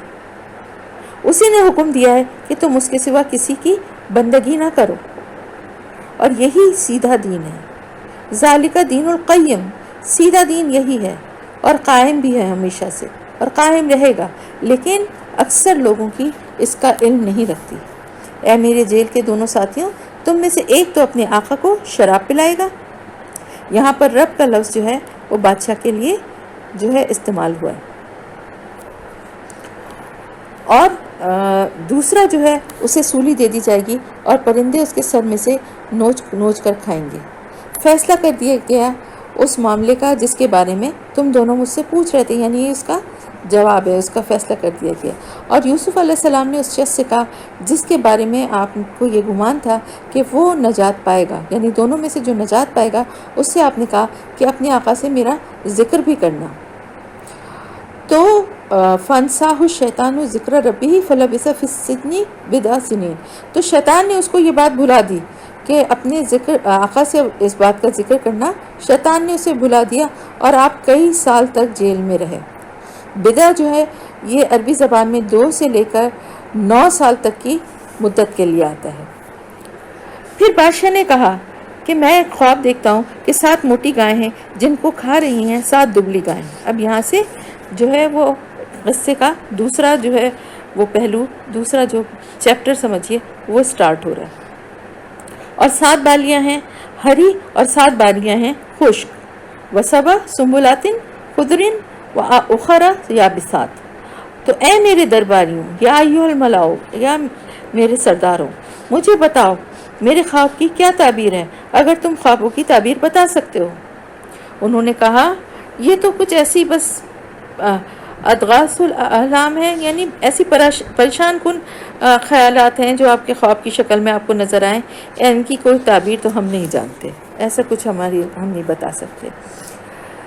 پھر اس وقت اس شخص نے جو کہ ان دونوں قیدیوں میں سے نجات پا گیا تھا اور اتنا عرصہ اس بات کو گزر گیا تھا، اسے ایک دم یاد آ گئی وہ بات کہ یوسف علیہ السلام نے کس طرح سے اس کے خواب کی اور دوسرے کی خواب کی تعبیر بتائی تھی۔ اس نے کہا کہ بادشاہ سے کہ میں بتا دوں گا تم لوگوں کو اس کی تعبیر، بس مجھے ذرا قید خانے میں بھیج دو، یعنی یوسف علیہ السلام کے پاس بھیجو تو میں تمہیں بتا دوں گا۔ پھر اس نے یوسف سے کہا کہ اے یوسف، تم تو سچے ہو، ہمیں اس کی تعبیر بتاؤ کہ 7 موٹی گائیں جن کے بارے میں کہ انہیں کھا رہی ہیں 7 دبلی گائیں، اور 7 سبز بالیاں اور دوسری 7 خشک بالیوں کے بارے میں، تاکہ میں واپس جاؤں اور اس خواب کی تعبیر لے کے لالی ارجع الی الناس، ان لوگوں کے پاس واپس جاؤں اس کی تعبیر لے کر، تاکہ انہیں بھی یہ بات معلوم ہو جائے۔ یوسف علیہ السلام نے بتایا، اس کی تعبیر یہ بتائی کہ تم 7 سال تک خوب زراعت کرو گے لگاتار، فما حصدتم فذروہ فی سنبلہ، تو اس دوران میں جو فصلیں بھی تم کاٹو گے اسے رہنے دینا اس کی بالیوں ہی میں، سوائے اس قلیل تعداد کے، قلیلا مما تاکلون، اس قلیل تعداد کے جو تم کھاؤ گے۔ ثم یاتی من بعدہ، اور پھر اس کے بعد 7 سال آئیں گے، ذالک صبر شداد، بہت سخت 7 سال آئیں گے، خوشحالی کے 7 سالوں کے بعد بہت سخت خوشحالی کا سما ہوگا 7 سال تک، یعنی پہلے 7 سال آئیں گے جن میں بہت زیادہ خوشحالی ہوگی، اور پھر 7 سال آئیں گے جس میں بہت زیادہ قحط ہوگا، خوشحالی ہوگی۔ پھر وہ 7 سال، ان 7 سالوں میں تم وہ سب کچھ کھاؤ گے جو کہ تم نے بچا کے رکھا ہے ان 7 سالوں میں، یعنی جو بالیوں میں چھوڑ دیا ہے، سوائے اس بیج کے کہ جو تم محفوظ کر لو، یعنی کچھ بیج اگلی فصل بونے کے لیے محفوظ کرنے کے علاوہ تم ان میں سے تھوڑا تھوڑا کھاتے رہو گے۔ پھر ایک وقت ایسا بھی آئے گا کہ 1 سال کہ اس میں خوب بارشیں ہوں گی لوگوں پر، اور وہ اس میں انگور کا رس نچوڑیں گے اور شراب کشید کریں گے۔ ثم یاتی من بعد ذلک عام فیہ یغاث الناس وفیہ یعصرون، اور وہ اس میں خوب شراب کشید کریں گے، انگور کے رس نچوڑیں گے، یعنی خوب بارشیں ہوں گی۔ اب یہ ساری جب بات بتائی تو وہ شخص لے کے جب بادشاہ کے پاس یہ ساری باتیں گیا اور اس نے جا کے بتائی، تو بادشاہ نے کہا کہ اس شخص کو میرے پاس لے کر آؤ، تو بہت کوئی ذہین اور قابل شخص ہے۔ پھر جب وہ حضرت یوسف علیہ السلام کے پاس پیغام لے کر آیا تو آپ نے یہ فرمایا کہ تم واپس چلے جاؤ، اپنے رب کے پاس، اپنے آقا کے پاس واپس چلے جاؤ، انہوں نے انکار کر دیا. کیوں کر دیا حضرت یوسف علیہ السلام نے؟ انہوں نے کہا پہلے تو اس معاملے کو کلیئر کیا جائے جس کا الزام لگا کے مجھے جیل میں ڈالا گیا تھا، یعنی میرے کردار پہ ایک تہمت ہے وہ. اور اس سے یہ کہا کہ جا کے پوچھو کہ ان عورتوں کا کیا معاملہ تھا جنہوں نے اپنے ہاتھ کاٹ لیے تھے، یعنی میری بے گناہی تو پہلے ثابت ہو. یقیناً میرا رب ان کی چالوں سے خوب واقف ہے. تو بادشاہ تک جب یہ بات پہنچی تو اس نے ان تمام عورتوں کو طلب کر لیا اور پھر ان سے پوچھا کہ تمہارے ساتھ کیا معاملہ تھا جب تم سب نے یوسف علیہ السلام کو پھسلانا چاہا تھا. انہوں نے کہا کہ اللہ گواہ ہے. قلنا حاشا للہ ما علمنا علیہ من سوء. انہوں نے کہا اللہ گواہ ہے، ہمارے علم میں تو اس کے بارے میں کوئی بھی برائی نہیں ہے، یعنی جو کچھ بھی ہوا تھا ہماری ہی طرف سے ہوا تھا، یوسف کی طرف سے کوئی غلط بات ہم نے محسوس نہیں کی ہے. اس پر عزیز کی بیوی بھی بول اٹھی، یعنی اب جب سب نے یہ بات کہی تو اس نے کہا کہ اب تو حقیقت واضح ہو ہی گئی ہے اور میں نے ہی اس کو پھسلانے کی کوشش کی تھی اور وہ بالکل سچا ہے. یہ اس لیے کیا گیا تھا تاکہ وہ جان لیں کہ ذالک لیعلم انی لم اخنہ بالغیب، تاکہ اس کا جو عزیز مصر ہے یعنی وہ بھی یہ بات جان لے کہ اس کو بھی پتہ چل جائے اور سب کو پتہ چل جائے کہ ان کی غیر موجودگی میں انہوں نے کوئی خیانت نہیں کی تھی. اور وہ فرما رہے ہیں وَأَنَّ اللَّهَ لَا يَهْدِي كَيْدَ الْخَائِنِينَ، اور یقیناً اللہ تعالیٰ خیانت کرنے والوں کی چال کو کامیاب نہیں کرتا، یعنی کبھی بھی یہ بات جو ہے وہ اللہ کی طرف سے کلیئر نہیں ہوتی. اگر اللہ تعالیٰ جو ہے خیانت کرنے والوں کی چالوں کو کامیاب ہونے دیتا تو یہ بات کبھی بھی کلیئر نہ ہوتی اللہ کی طرف سے. یہیں پہ ختم ہو گیا آپ کا 12واں.